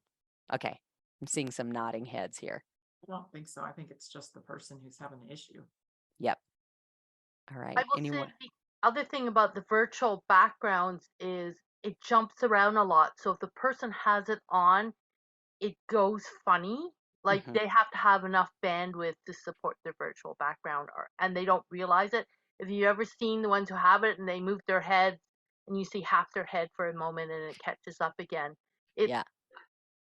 But if you don't have an environment that you want to share your background behind you, but the virtual background just adds that much more load. So there's, you either show your messy room behind you or else you're funny. Like, Exactly.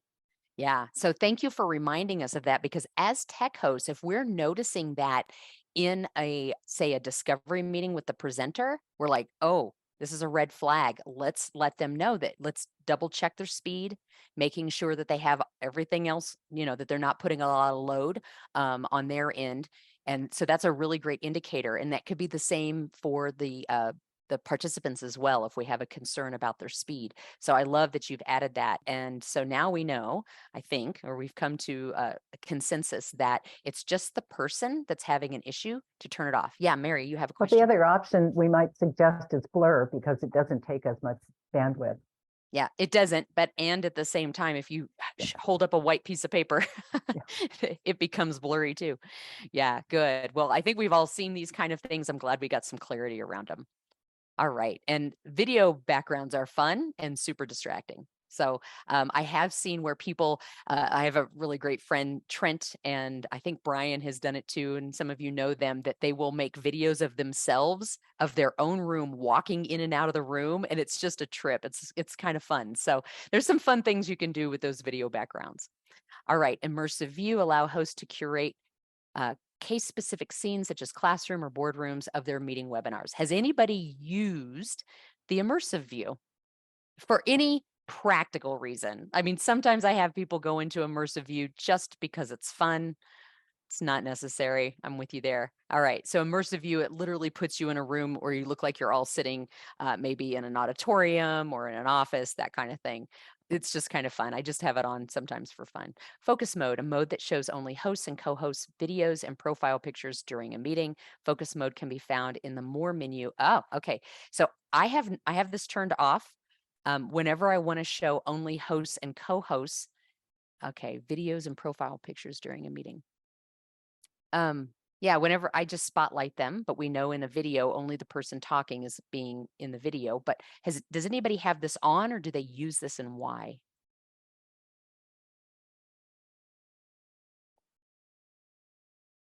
Okay, I'm just going to keep it off. Identify guest participants in the meeting webinar. I have that turned off because I don't have guest participants. That's not how I use Zoom. But if any of you have it turned on, let's know why. Auto answer group in chat. Funny that this isn't up above with all the other chats. Allow user to add others to an auto answer group. Calls from members of a user's auto answer group will be automatically answered for that user. That's not something I use. It's probably for also chatting before and after the meeting. Only show default email when sending email invites. Allow users to invite participants by email only by using the default email program selected on their computer. Does anybody have that checked on? Sometimes when Zoom adds a new feature, it automatically turns something off or on. So it seems like this might have been something that slipped in when I wasn't using it. It's not new because it doesn't say new, but it might be new to me. So I'll just keep that off. Use HTML format email for Outlook plugin. I should probably turn that on. Does anybody have that on or off, or why? I'm not sure what that would do. Actually, I'm going to keep it off because it's just HTML format. Okay. Allow users to select stereo audio on their client settings. Allow. Okay. So I have that turned on. I don't know why that should even be an option, other than if you want to control some kind of an audio for some special reason. Show a join from your browser link. Let's see, it says allow participants to bypass the Zoom application download process and join a meeting directly from their browser. So this is for people, this I think was especially in the beginning when people weren't familiar with Zoom and they just wanted to join. I have this turned on. Does anybody have it turned off, and why? Yeah, Amanda, I good. have no idea. It's just off. Ah, okay. And So, I'm just thinking, I haven't heard anyone who has not been able to join by having this turned off. yeah. But I'm wondering if I should turn it on or if I should just leave it. Yeah, mine's off too. Okay. It says this is a workaround for participants who are unable to download, install, or run applications. So it might be for people who, they have to contact their IT in order to download it. Zoom's pretty prevalent at this point.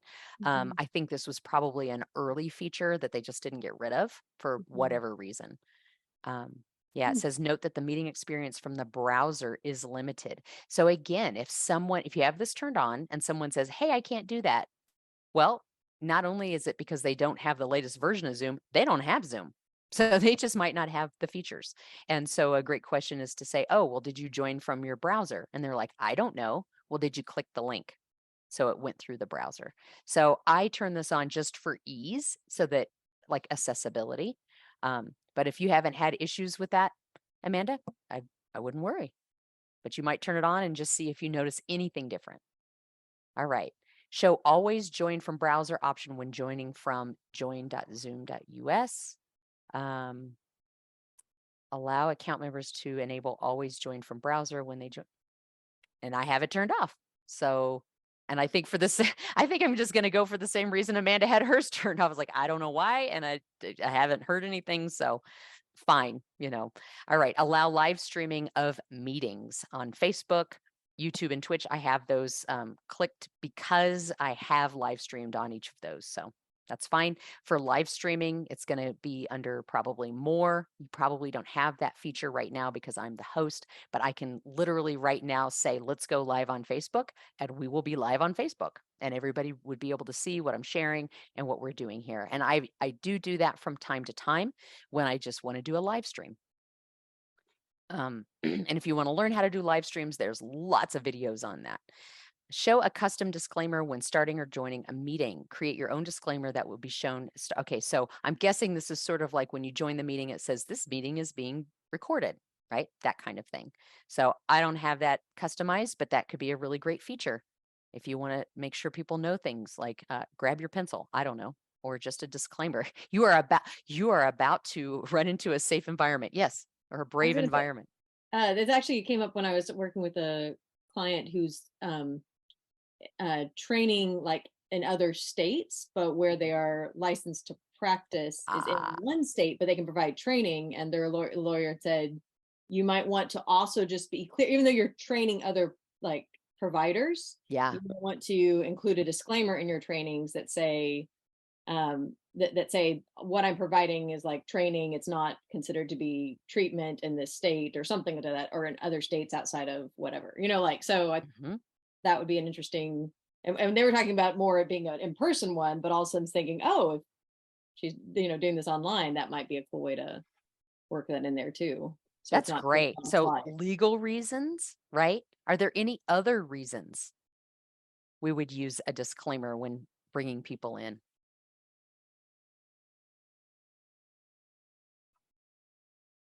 Yeah, I mean, it could be an alert, but I think a disclaimer is great. You might let people know this is intellectual property that you can use for personal use, but not for professional use, things like that. Yeah. This is Amanda. I know just from some of my client work that a lot of mediators use Zoom. And so I could see maybe in like mediations that they have specific disclaimers that they might show. Yeah. Excellent. I'm guessing. I have no idea. Yeah, well, now we know, but I don't need a custom disclaimer at this point, but I know that if a client says, hey, can we put one on there? I can go in here and search for it. Yeah. Request permission to unmute. Select this option in the schedule to request permission to unmute meeting participants and webinar panelists. Permissions, once given, will apply in all meetings scheduled by the same person. So this is about scheduling, actually, because everyone's muted when they come in. I also give them the ability to unmute themselves. So I don't know that it makes a difference if this is on or off at this point because of the way I use it, but does anybody else have anything to add?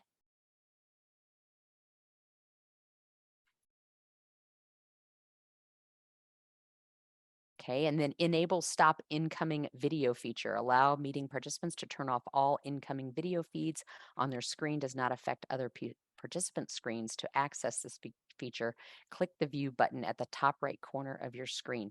Is this something that anybody uses for any reason? I don't use it, but I have it turned on. Save gallery view. After reordering the gallery, the host may save the arrangement as a custom seating chart in the unique meeting ID. Has anybody used this? No. Okay. So I have it saved. I don't know why I have it on to save it. It may be because I'm not quite sure why I have that on, but does anybody ever reorder who's in the gallery and why? Yeah, this is a great learning opportunity. We're going to kind of take a step away from Zoom settings and talk about why would you move people around during a meeting as a tech host? Does anyone know why? Yeah, Annalise. I was going to say, like, for sometimes those that I know are having the most trouble, that I might just so, because sometimes I can see in their face if they're, so I might shift them around. At least one reason I've done it before. Same reason why, like, on some ones I would turn off see the people that aren't on video, just because if there were enough people, I wanted to make sure I could, even with my other monitor, Yeah. focus on the ones that were sending me those cues without maybe even meaning to, that Yep. they were Yep. confused or not following or had lost the Zoom window or something. Good. Yeah, that's a great reason. And there's a bunch of different reasons why you would move people around in the gallery. Who else? Michelle, did you have one? I was thinking that if you have more people than fit on a screen, and the later people get put on the second screen, if you're wanting to switch that around just so that they're more prevalent, I guess, or seen for discussion purposes in a group. Absolutely. That's a great reason. Charlene, I noticed you unmuted. Well, I was going to say same thing that Michelle did. If you have more than one screen, sometimes the meetings are bigger and you have 5 or 6 screens of people, and you have the key presenters. You might want to keep them up top, and and you don't want to, because people do that where you have examples and you have to hunt down their picture so you could show that person who's waving a picture Yeah. sometimes. That's absolutely right. Another reason too is if you have people dialing in on a second camera because we're sharing their faces and where they're working, we want to put their camera next to them because their camera probably just says iPhone, and you might have to rename it just so that you don't lose that. A lot of times I tell people to make their own name tag and put that at the top of the second camera that they have so I can put them next to each other. That's another good reason. What's another reason? Maybe as a tech host, supporting a facilitator who might want that, or that maybe the facilitator doesn't want it, but a facilitator is doing a certain activity and you know that you need to do that. Does anybody know that answer? Annalise?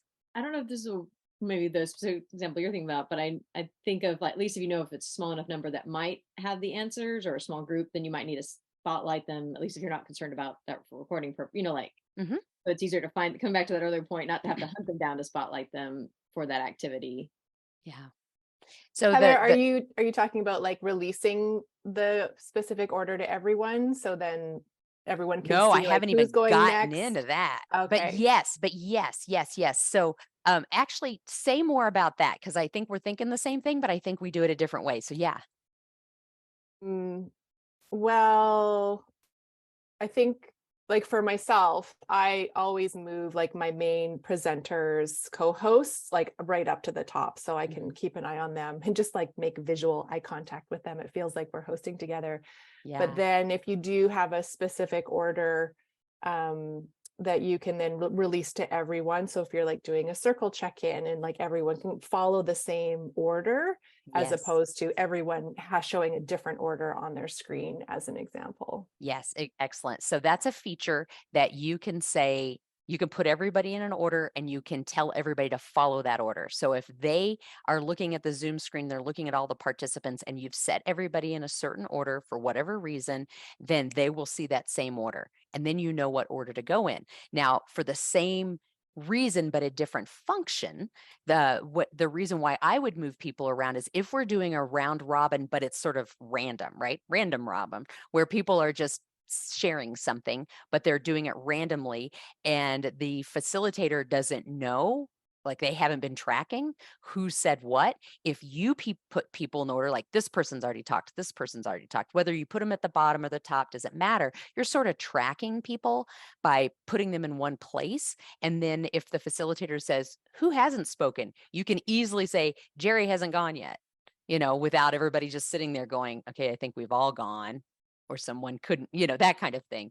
So really moving the order, nobody else can see it unless you say, follow your order. No one else can see you moving those people around, but it's a great way to track people if the facilitator is asking people to share.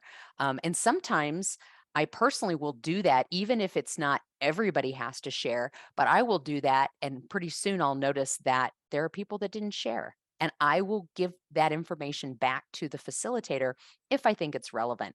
For instance, I'm working with a group right now where there's not a lot of trust in the group, and I am self-tasked because I feel like this is where I can bring value. Is I want to figure out why people aren't participating, what are the circumstances, and who they're with. And what I mean by that is, I recently put everybody into a breakout. I knew what their role in the organization was. And I noticed that when we came back out, they went into pairs. When they came back out, only the leaders shared and not the subordinates. And I went, interesting. Maybe we have an opportunity here to talk to the leaders and talk about being servant leaders, that type of thing. And because I'm noticing, or I was also noticing that minorities weren't speaking up. Why weren't the minorities in the room speaking up? So it's a human dynamic kind of thing where I'm tracking people, who's participating, who's not participating, and what is the role of the facilitator, either in the relationship with the leaders or with all of the participants, to engage them to do that. Like if I say, okay, this is an 8-week project, and in the first 3 weeks, so-and-so hasn't spoken, is this an opportunity to either do some side coaching, or do we need to really give an opportunity for that person to speak, whether it's direct or find a way to make sure that they're engaged, that kind of thing. So, all right, we've gone enough down a rabbit hole, but I think I've given you hopefully some useful tips around that. Sort gallery view, allow participants to sort their gallery view during a meeting. I'm going to turn that on. I don't know why it's turned off. It might have been something that, let's look at the version. 5.14, and I think that we're pretty close to that. So that's pretty new.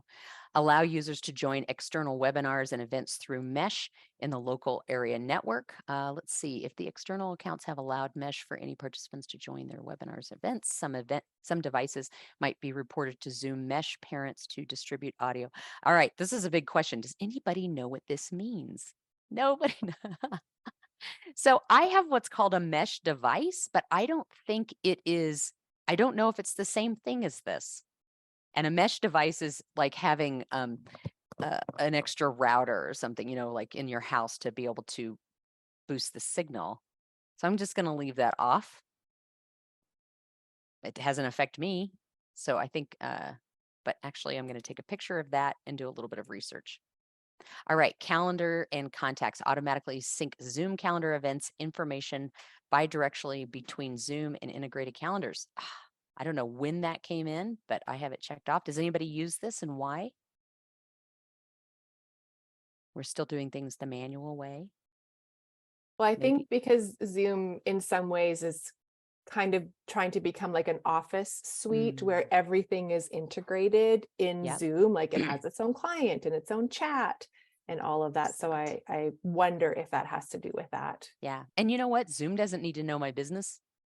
So I'm going to shut that off. Yeah. They already, Annalise. Going back up to that kind of idea of the gallery and stuff like that, I know, well, it's not here in this setting. I know when we were doing with the breakout rooms with people teaching in it, like if you wanted participants to be able to pin people, so they wanted to see 2 different cameras, you had to turn on that option for them to do the multi-pin, like in the meeting. And if someone left, you had to turn it on, like again, enable it for them when they went back into that. So that was just a cool thing to realize, which made it a lot easier for people to be able to watch the presenter and their document camera. But just something easy not to think about, because you're so used to like, oh, I gave them the gallery view option, they could do it, or they can pin, but they had to be able to multi-pin. So where are you saying the multi-pin setting So that was actually when you were inside the meeting.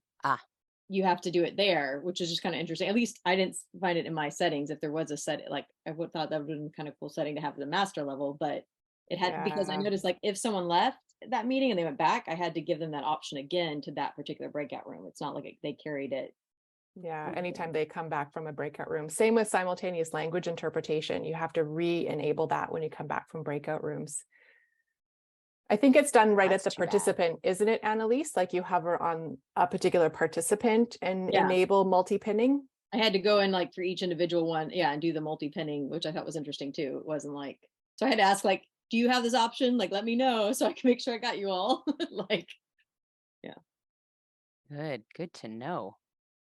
All right, thank you for that addition. Email notification when a cloud recording is available. I have that set on. That's just letting me, not everybody, know that the recording is available. Send a copy to the person who scheduled the event. Well, it's never anybody but me, but I have it checked. Send a copy to the alternative hosts. Again, I don't have alternative hosts. And notify when audio transcription is available. I don't think I need that. Usually the audio transcription is saved at the same time as the recording. So I don't need that many notifications. All right. When email notification when attendees join a meeting before the host. This is really important in case I forgot about a meeting and I didn't see the alert that I had the meeting coming up and somebody joined. It also lets me know that maybe I'm not really clear in my emails that this link, like here's the Zoom link, that there's just a link in there and somebody just clicks it, right? And it also tells me who's click happy.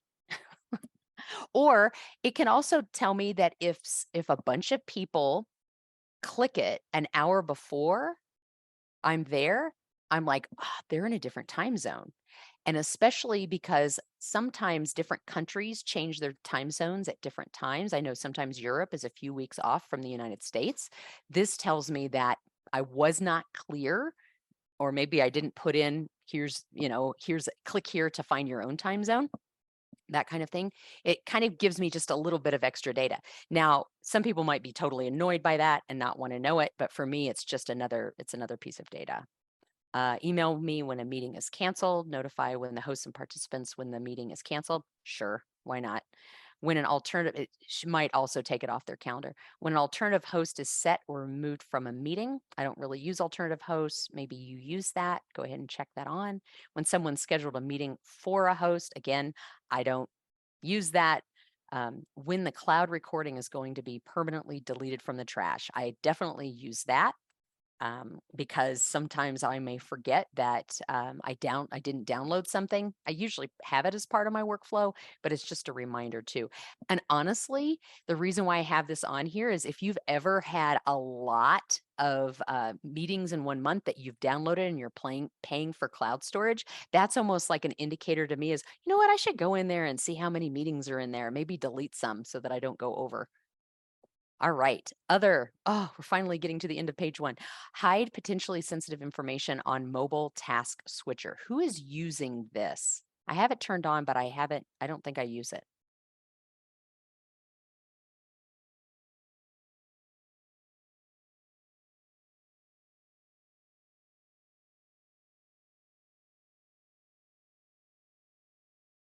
Yeah. So I have it turned on. I don't use it. I'm glad it's on just in case this comes up and I don't have to go searching for it because it's such a rare thing. Invitation email. Your meeting attendees will receive emails in the language based on their browser profile settings. Choose languages which your expected attendees will receive content to edit. Okay.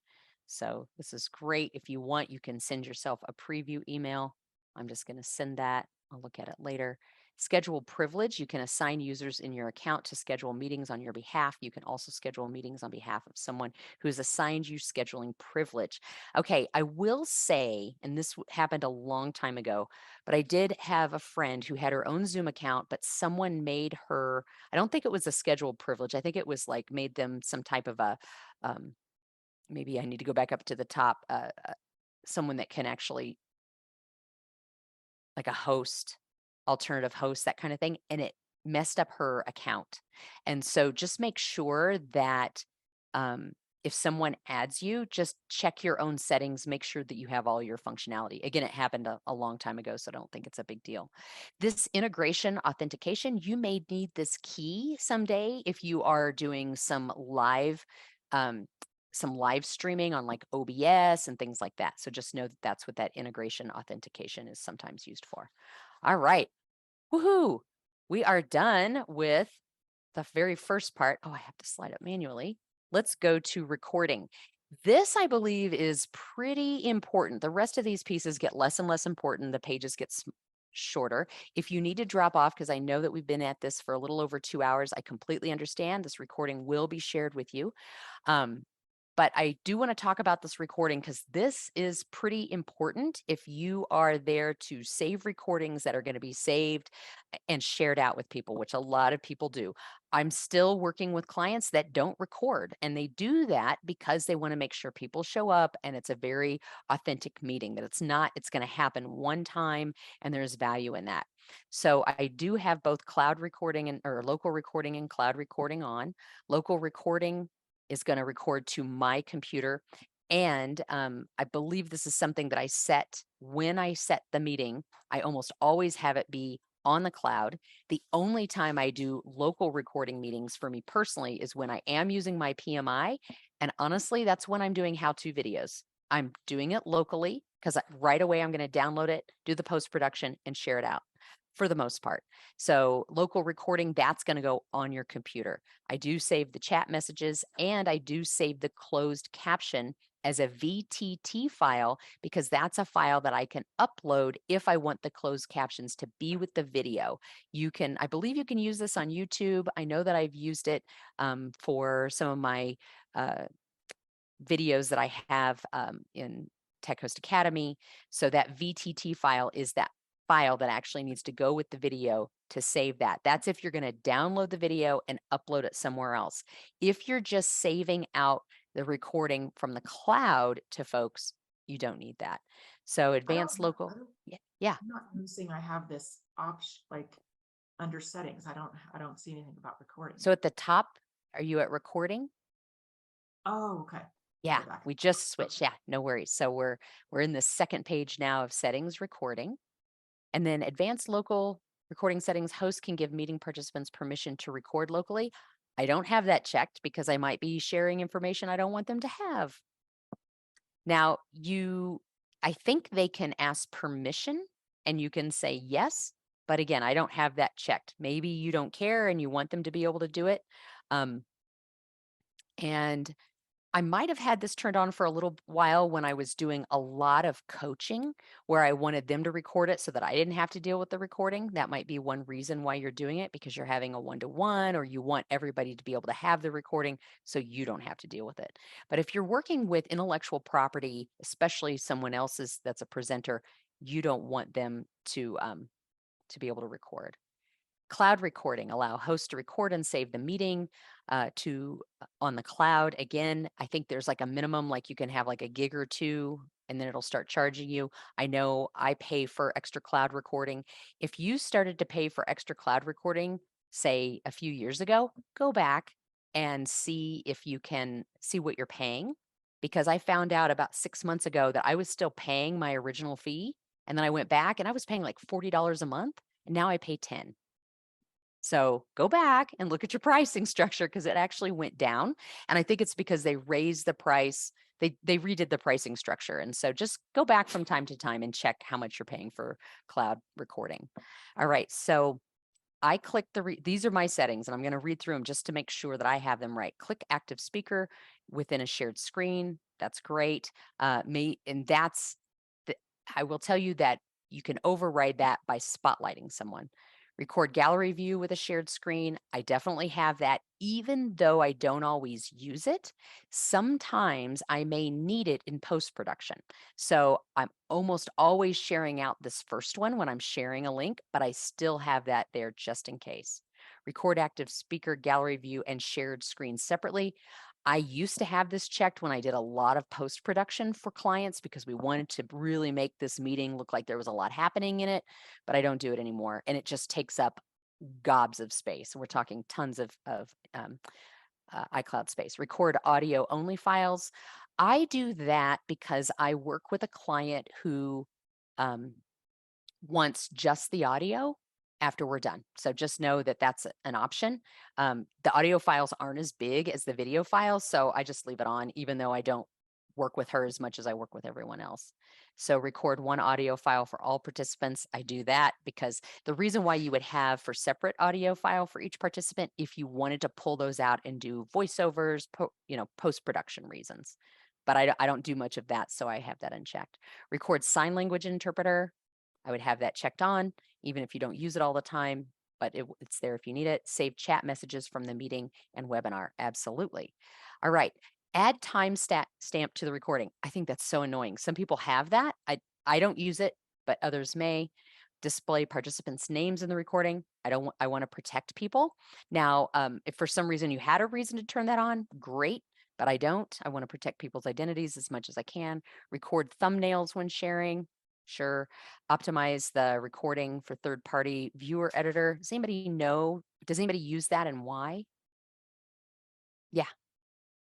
I switched that on for mine after I had one that I needed to do some editing on, and it took like forever for my so I don't necessarily know, but I was like, maybe if I switch to that just for those times when I need to, I don't usually need to. So I'm trying it now. I don't only recently did it after I was like, maybe that's why that was like having so much Oh, trouble like converting, like it's meant forever converting it yeah. into my thing. Yeah, Which I was that's what like, it's saying because here. I tried it before and but maybe it was a much shorter video. And that one I was like, why is it saying it's gonna be like 3 hours to like do this? So that seemed to work a little better with these, but like I said, that could just be, yeah. So I find this interesting because it doesn't tell you why it needs to be that way. Because I use third-party tools all the time, but I'm wondering, what is it doing that's different? Do you have any idea? Does anyone know? Yeah, like I said, I just like, well, let me try it and see if that makes it better when I do that, because it hadn't been a problem before, but Yeah.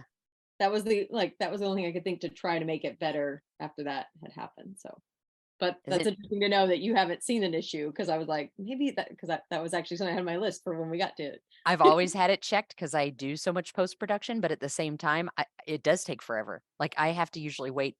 Like this session here will probably take 3 or 4 hours before I actually get the recording.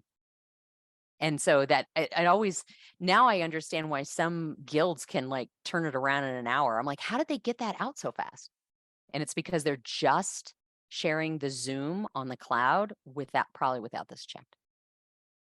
Yeah. Yeah, Anyone have? Yeah. well, the info button here says it will increase the file size and the time it takes to generate the file. So Right. I'm just guess it's just a higher quality video. Yeah. It might be. Yeah. Yeah. And you know, I don't know. I don't know this much about it, but it's like I'm thinking on the third party side, it's like there's so many things you can do there. Yeah, it might just be quality. All right. I wish it would have just said that. All right. Save panelist chat to the recording. I think this is mainly going to be for webinars, but yeah, might as well leave that on. Save poll results. I definitely do that as well because sometimes I want to take a picture of that again and share that out if I forgot to take a picture of it, and then save closed caption as a VTT file. All right. Any questions about cloud recording before we move on? Allow cloud recording sharing. I think this is important, and I have a very specific way to do it. Whenever someone sends me the link and they give me the password, I'm like, why did you do that? I mean, I'm the kind of person, I don't want to walk around with keys. I don't like passcodes. It's like, I already have the link. Just let me in there. Like, why do I have to do this extra thing? And then there's all types of things like settings. There's all kinds of settings around sharing that cloud recording that's not on this page. So I made a video about that, and I will just make a note to share that video in case any of you want my cloud recording settings. Yeah. All right. And then automatic recording, record meetings automatically when they start. I have that checked because I'm notorious at forgetting to do that. I've gotten better after doing this for years, but it still happens. And I record it to the cloud. And yeah. So IP address access control, allow cloud recording access only from specific.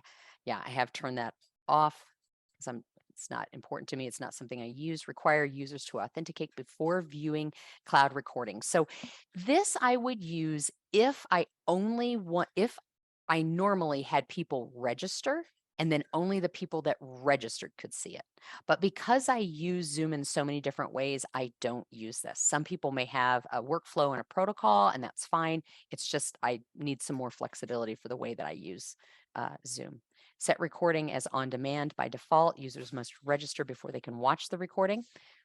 that might be helpful if that's part of your workflow. I don't use that. Require passcode to access shared cloud recordings. Maybe I can override that little thing I'm doing in the background, which is passcode protection will be enforced for shared cloud recordings. A random passcode will be generated, which can be modified by the users. Okay. It's interesting. This must be new since I started sharing out cloud recordings, but usually I just go in and manually do it. I'm going to shut it off for now, because I don't think that that's important for the way that I share my recordings.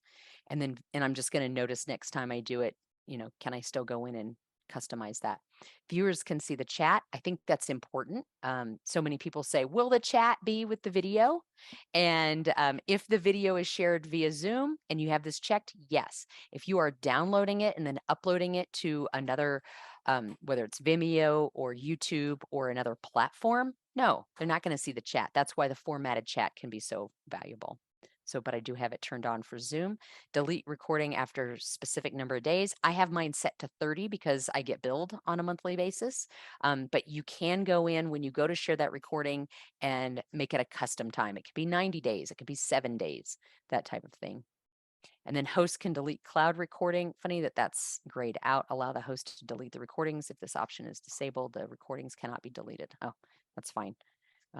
It's fine that it's automatically on. Record. See, this page is so much shorter. Record notifications, play voice prompt for all participants, and ask host to confirm before starting a recording.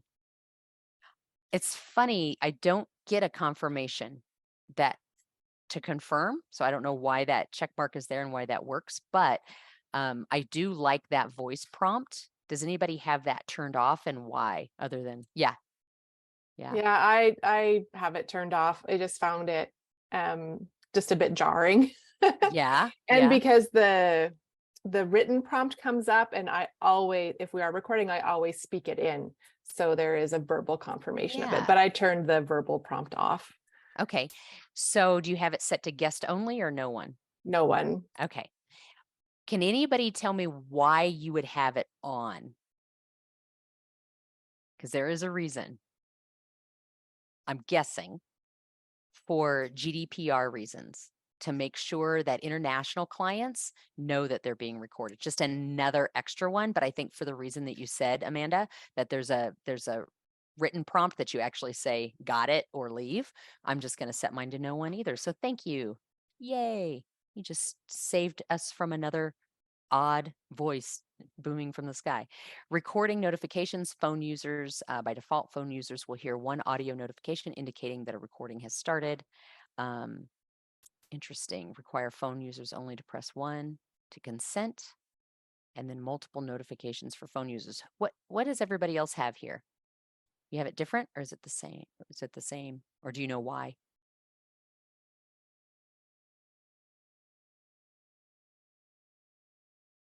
Yeah, I think I'll just leave it. I don't have a lot of phone users, and I kind of discourage it because I don't run the kind of meetings where phone is okay. It's like I run a lot of really participatory meetings, so we'll just leave that. Maybe the multiple notifications will annoy them. I don't know.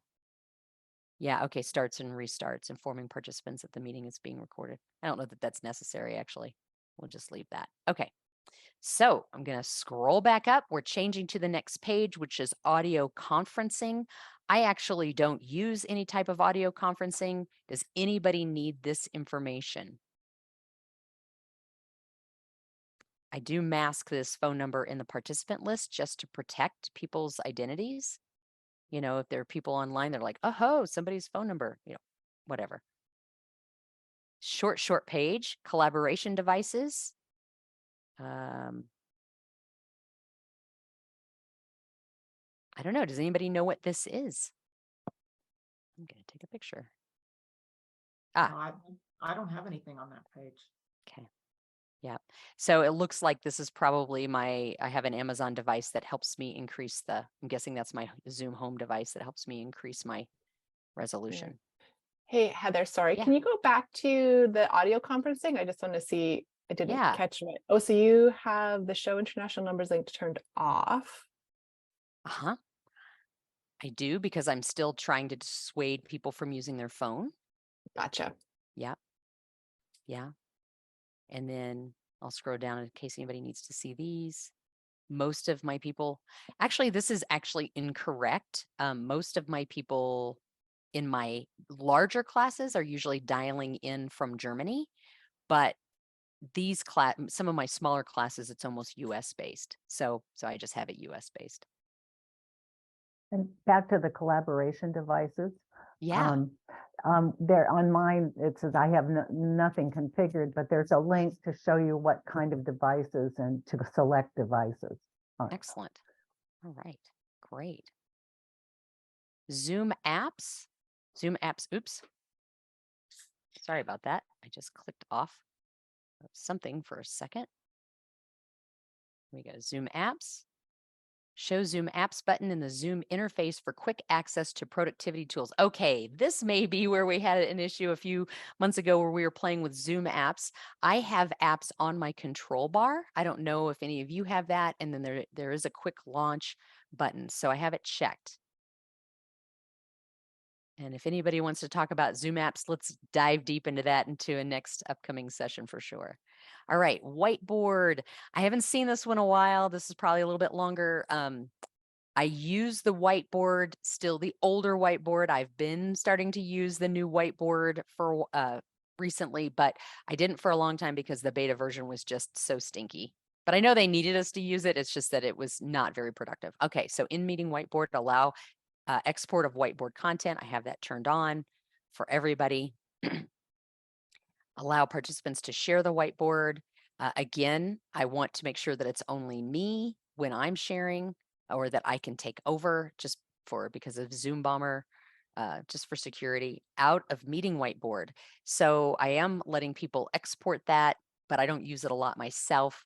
And this is probably a good thing to let whoever is hosting, if you're a co-host or, if you're a tech host, but someone else has set the meeting, they may need to have this turned on.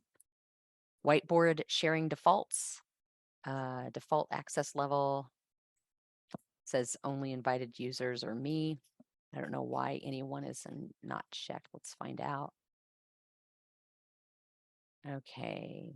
These sharing settings will apply default when a new whiteboard is created. Okay. So I don't know why, probably because I don't create a lot of whiteboards. My clients do. Access level. I'm actually going to put editor here and then save that. Does anybody want to talk about the whiteboard sharing defaults? Does anybody have anything different or why?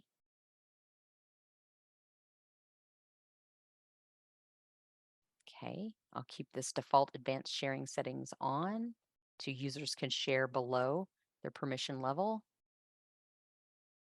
And whiteboard retention, delete unopened whiteboards. No, I think I'll just leave them there for a while. Again, I'm not using that version. Well, I'm glad to see that's not as long as we thought it would be. And then is there anything else? I don't have anything else on mine, even though that little arrow is showing. Does anyone else have any of these other settings? Okay. All right, so how are you feeling? Are there any settings inside of Zoom that you would like to look at? For instance, if you go to your mute button to the right, the little up arrow, audio settings, that's going to open up a settings window that has general, I'm reading from the left, general, video, audio, share screen, team chat, Zoom apps, background and effects, recording, profile, statistics, feedback, keyboard shortcuts, and accessibility. This is not a window that's going to show up even if I share my screen. So that's why I'm asking if we want to walk through those. We can.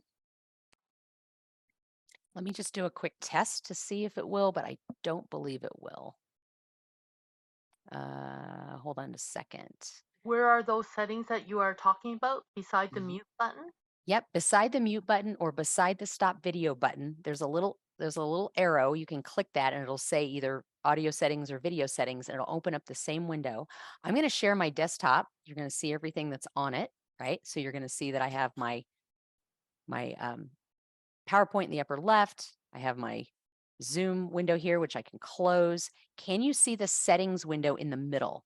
Oh, we can see it. Okay. Yeah. All right. Well, then let's go ahead and go through it. For those of you that need to drop off, you're going to have this in the recording. We're about almost 2.5 hours in. So great. Let's go to general. I don't use dual monitors, but some of you may need to. Enter full screen when starting or joining a meeting. I don't use full screen, especially as a tech host. Even if I am a participant, I might use it if they're showing something really detailed, like calligraphy. I might need it, but I don't use full screen, and I think it's really annoying to have to shut that off. Oops, accidentally clicked this. Always show meeting controls. Those are the controls that show mute, stop, video, security. I always want to show those. Copy invite link when starting a meeting. I'm going to check that, because how many times do you get in a meeting and someone says, "Where are you?" or you get in the wrong place? It's like automatically it's copied so I can paste it wherever. Okay, ask me to confirm when I leave a meeting. Probably, because how many times do we actually push a button? And we certainly don't want to end a meeting for someone. Show meeting timers. Yep, I have the meeting timers in there. Add Zoom to macOS menu bar. That's down here, which is really great. Stop my video and audio. My display is off or screensaver begins. Shouldn't if I'm a tech host, so I'm not going to turn that on. This is interesting. This is grayed out. Show pair with room feature in home screen navigation bar. This feature is disabled by your admin. I disabled that. Who's using that? Pair with room feature. Might be a Zoom room. I don't think I have that. Okay. All right. Remind me 5 minutes before my upcoming meetings. Great. I have that. You may want more time than that. Show user profile icon next to in-meeting chat messages. Okay. Okay. That's when we are in chat. Let's just open that up. I'll actually make this just me. There we go. All right. So if I open up the chat, I think we talked about this before. For those of us that have pictures on it, we can turn that off and you don't see anything. You don't see the icons or anything. But I think because I'm a visual person, it's helpful to have those on so I can quickly see who said what and not have to read their name. So if you saw that toggle, you might want to turn that on. Automatically keep Zoom desktop client up to date. I say that, but remember, a lot of these updates are manual. Update channel. Try the newest features and yeah, I still have it and it still doesn't always update. All right, theme. My system setting is actually, I think, turned to dark when it goes dark at night. So that's what I have mine set on. You might want to always keep it light or keep it dark. Then we have some navigations here. I'm just going to keep it standard.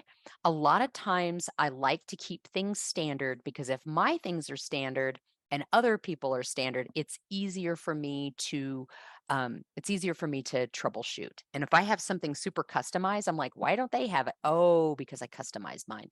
So I'm just going to leave things the way they are. Let's see, you can change your skin tone if you like. Activate the following emojis based on hand gestures. I have that turned off. I do not want hand gestures. Display your reactions above your toolbar. Yep, I have that. And animate the emojis. Oh, you can turn this off if you don't want them animated. Yeah, take a little fun out of your life. I don't know. Activity center. Let's look at these manage notifications. Okay, meeting recording ready. Yep, I want that. Transcript ready and missed video calls. I guess so. I don't use video calls, but if I miss one, I'd like to see who tried to call me. And then additive whiteboard. Yep, I'll leave all of these. So that window didn't show up for us, Heather. Oh, it didn't. So it's a pop-up. Okay. Yeah. So just so you know, when I click the manage notifications, I have everything checked. So if you have manage notifications at the bottom of your screen, I have everything checked. Maybe you do too. Even though we've scrolled down to the bottom, we can view more settings. And so it looks like it's popping up and we've already, let's see. Yeah, we've already covered all of these. So thanks, Zoom, for letting us know that there's more to the settings bar. Okay, video. Great. You see two of me. So here is where you can change your camera. If you want to do it manually here, also keep in mind that you can do that. I'm going to click right here next to stop video. Hopefully you can see this.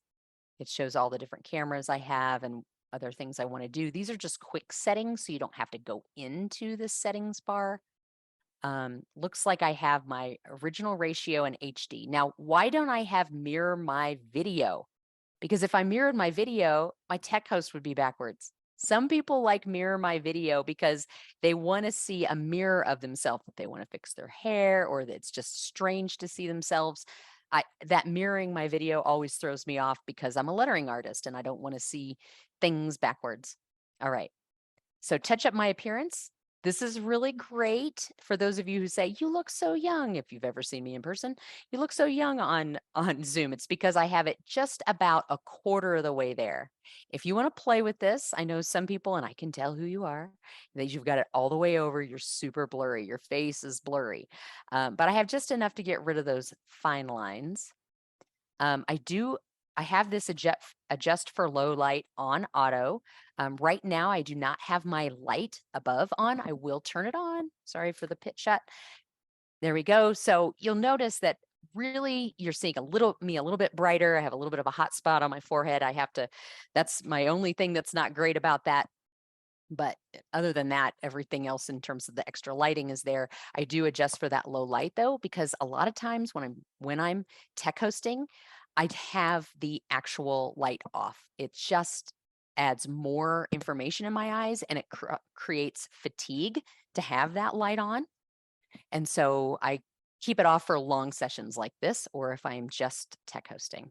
But when I'm presenting, I do have that on. Okay, so let's go to always display participants' names in their videos. Again, I want to make sure that I'm helping people feel safe and secure, so I have that turned off.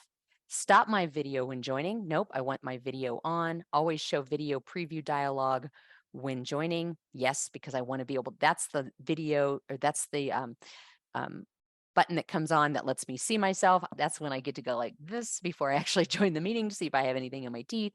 That I can also test my audio and video there too. Hide non-video participants. Now, as a tech host, I have that unchecked because I want to be able to see the non-video participants. I want to see that there's actually people there. Sometimes we have that checked as people just so we're not annoyed by the names, but we're focusing on the faces that we see. Some people like to hide their self view because they don't like looking at themselves. It might be distracting. For those of us who do a lot of presentation online, it's actually really helpful to get that feedback right away, to know, especially if you've got something in your teeth or your hair is all weird, having that there, I think can be helpful. Enable stop incoming video feature. Again, we had that in the bigger settings. So I have that turned off. See myself as the active speaker while speaking. Yes, I want to make sure that that's going to be in the recording when I'm a presenter.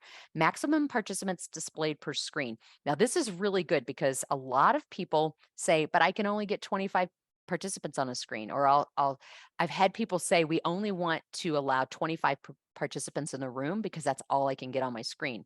Hello, there's a feature here that you can take it up to 49. All right, then there's a piece here about not being able to see your video. So thanks, they're doing our job for us. If you find that someone says, how come I can't see my video? Here's a whole bunch of troubleshooting options. Let's head down to advanced. Looks like I have everything checked there. Hopefully you can see the screen. Just want to double check everything's correct. Yeah. All right. So I'm going to keep all of that on. Let's go to audio now. This is where whenever someone's having audio issues, you can go in here. You can also just go to that little button to the right. You can inform them, click that little button to the right of your microphone, what's checked. It should match what's in these settings. And if they're having even more issues that are beyond Zoom here, you can have them go into their system settings.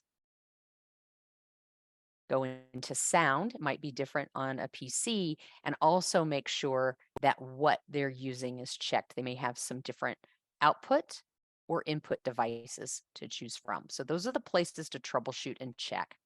So automatically adjust volume, microphone volume. I think that's a great idea, even though I have my output not all the way high, and then the input is all the way up for me.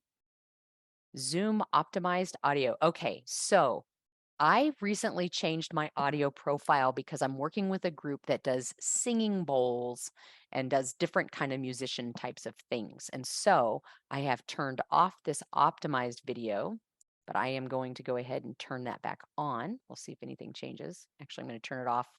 Oh, it didn't let me do it there. Okay, so auto background noise suppression, because I think I think this whole thing I'm working with musicians is going to be over soon. Original sound for musicians, again, you can turn that on. That's where this came in. That's right. Okay, so high fidelity music mode, echo cancellation, and stereo audio. This used to be in a different place in the settings. Again, I feel good about just going back to the Zoom optimized, because I think most of us are working that way. But if you are working with musicians, you do have that option. And then, yeah, this live performance audio is also new, and I hadn't had an opportunity to use that yet. So ringtones, I just set that in the middle. Automatically join user computer audio when joining, absolutely. Mute my mic when joining. Now, that's that double feature. This is both me as a presenter tech host, but also as a participant. And I want to protect myself just as I want to protect the recording for others. I don't want to embarrass myself by not being muted. Press and hold the space key for temporarily unmute. This is great. This used to be buried in the keyboard shortcuts, and now it's right here. So now we know where that is if we want to share that with people, another added value. And then sync buttons on headset. Yep, I can make my adjustments here. And then auto cancellation I have as auto. Okay, share screen. Again, I don't like full screen, and I like to maintain my current size of what I've already set it. Scale to fit shared content to Zoom window. Yep, I have that checked. Show my Zoom windows and other participants when I am screen sharing. I don't know So why I have, yeah. yeah, I was going to say, Heather, when you were showing us your video options, we can't see your Zoom window. Like we can see that settings dialog box, but we're actually not seeing your, even though you're sharing your desktop with us, we can't see your Zoom windows. Oh, okay. All right. So you're not, so you're not seeing when I click at the top here, the select a Exactly. camera. Oh, Yeah. thank you for letting me know Yeah. that. Okay.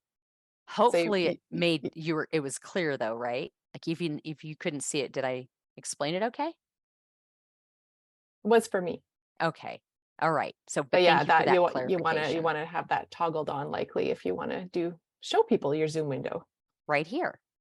There we go. Can you see it now? Yes, there's me. You're in speaker view. Yay. Thank you. So you couldn't even see all those. See, it's funny. I turned it just to the speaker view because I wanted to protect all of you in case you had, resting thinking face.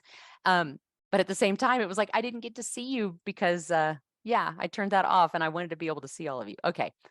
Let's keep going. Thank you for that. Well, now we know that this is helpful, especially giving demos.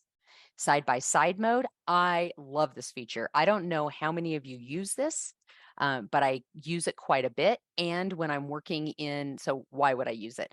If someone is showing something on their second camera, but you also want to be able to see their face or see everyone, or if they're sharing especially if they're sharing a slideshow. Let's just do this really quick. I'm going to stop sharing this and I'm going to go right into sharing my slideshow. So right now should be just seeing, how are you feeling? You don't have to annotate this now. But up in the upper right-hand corner of your Zoom window, it says view, and you can choose side-by-side, speaker, or gallery. Choose one of those. And then in the middle between my face or everybody's faces and the slide, you can go back and forth. And so why is this helpful? If you're seeing someone give a presentation, you might want to minimize seeing the people and maximize seeing the video they're sharing. Or if you're looking at slides and you're like, okay, I don't need to see the slide. It doesn't have to be that big. I'm more interested in seeing the people as a presenter, or I'm sorry, as a participant, you can slide that over, minimize the slide and see the people. Okay. Any questions about that? And I usually put in the chat that I have like a pro tip and I explain that so that people will know, because some people just are stuck on their view and then they're just stuck there, like they never ever change it. which I think is too bad because I'm always changing. And it's quite amazing. I shared that with someone and they said, I've been on Zoom for 3 years and didn't even know that that was a thing. So little things like that can be really helpful. All right, share applications. It says share individual window. I think I'm going to click that to share all windows from an application, mainly because, well, I'm going to ask all of you, why would you do one or the other? Because I know if you have a URL, if you have your browser window up, if they're tabbed, you can see all the tabs. But if you had 2 windows, you would only see the window that you shared. And if you wanted to jump to another one that wasn't tabbed, so I think I'll leave it because I'm operating that way now, unless you have a reason to otherwise.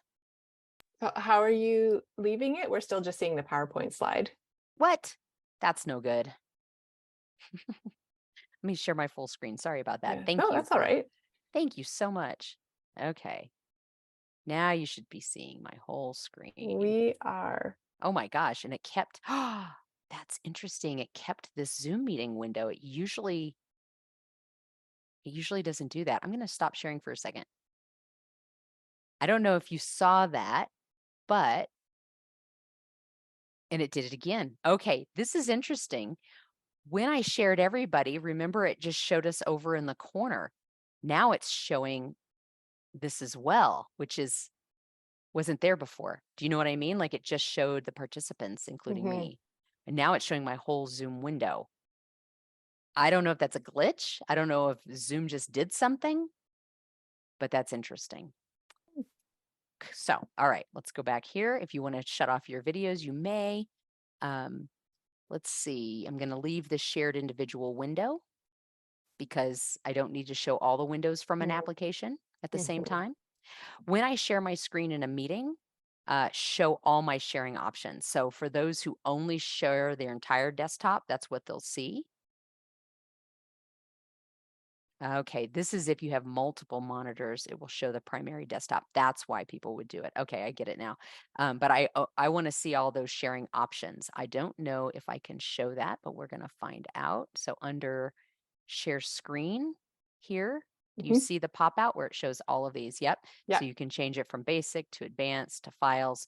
And right now it's just showing my PowerPoint because that's what I have open.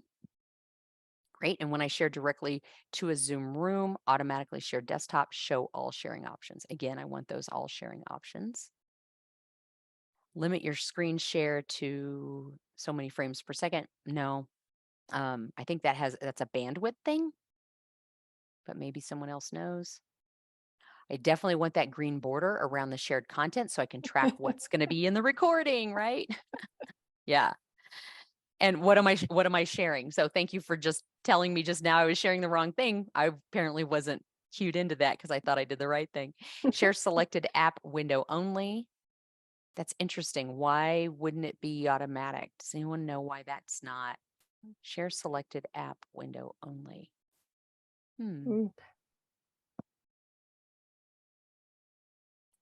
Oh, okay. So it's funny that that's not toggled with the other one. I don't know. I'm going to leave that off. Use Yeah, TC. I have it off too, Heather. Good, good. Yeah, I think it should be attached to the one where if you are showing multiple windows in one app. Oh, gotcha. But I don't know why that's separate. So I'll just leave it. Use TCP connection for screen sharing. I don't use TCP. Use hardware acceleration to optimize video sharing. That's fine. Use hardware video decoder from the graphics card to conserve. Okay, yeah, I have that checked for that reason. And then screen capture mode.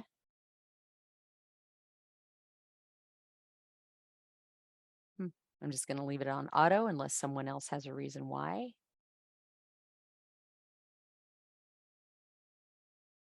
Okay, so different modes. Yeah, I will just leave it automatic. Team chat. All right, so I'm not using team chat, but I'm going to leave these as they are.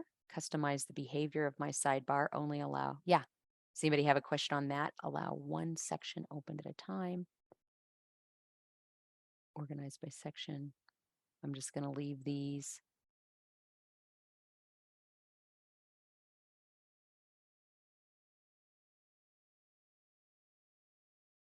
I don't do a lot of team stuff. I'm just going to leave these as they are for the same reason I said I don't like to customize things in case something changes.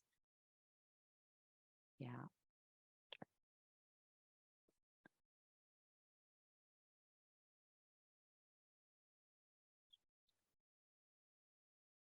I'm not using any of these features. Yeah, so I'm just going to leave them unless anybody else has a question or has anything to add to that. Let's jump into Zoom chat or Zoom apps. These are the ones I have currently downloaded. I don't need to keep them open. Oh, I might even, let's see, Zoom apps, local app data, cookies. Last cleared was last year. Let's go ahead and clear all that. I don't need these cookies in Zoom. I'm not using it in that way. These are the only things I'm using, and cookies aren't needed, so Zoom doesn't need that data. Okay, background and effects. We talked about this a little bit. You'll notice I've uploaded some things that I wanted in the background. I'm a part of a group, and let's see, we wanted to make sure that those people that were a part of that group had that background. Some of you that have graduated from Tech Host Academy get this background if you want to use it. It's just nice to have a big colorful background. And I've put different graphics up when that one actually didn't work. I think this one's a little bit better because I was on one side, and I was also, I think I was running Prezi, so I had a slide that was showing up over here, and it's just, you know, there to have a different kind of background. You can upload videos and upload your own backgrounds. Those video filters, these can be, oh, I'm going to go back and turn that off because that's kind of annoying. Okay, so video filters, these are always fun to do if you just want to play around with these. They're just fun. I mean, it could be an icebreaker. It can just be like, oh, I didn't even know that was there. Remember to shut them off. Avatars are great too. You'll have to build your own. I'm sure I did not build this. This is what Zoom assumes that I am. Yay. So I probably need to go in and fix a couple of things. You can also make yourself a different animal. And I think this was one of the avatars that I think Muddy was showing us these. So that can be fun too. What I'm not seeing here that used to be here, let's double check. It used to be under, maybe it's studio effects. Used to be, there we go, makeup. A word on makeup. I'm not saying people are vain, but I will say be careful because I have a friend who chose an eyebrow and her eyebrows would move as she talked. And I've also seen that lips will move as you talk. And so if you're going to do this, just be very careful. Don't turn off your self view because you may find that your makeup is not aligned with what you're doing. And then once you set these, you can apply them to all of your future meetings. Okay, let's get out of there. Recording. Let's see. This is where I'm storing my recording. That's great. Choose a location to save the recording after the meeting ends. Nope, it's already automatic, so I want to keep it like that. Record a separate audio file for each participant. So we have actually covered all of this in the other settings, but I guess here is where we can override that if we need to. Record video during screen sharing. Yep, want to make sure I do that. Place video next to the shared screen on the recording. So that's interesting. I have not checked this in the recording. I'm usually in the upper right-hand corner in the recording. If anybody knows what this looks like, please let us know. And then I'm not going to keep the temporary recording files.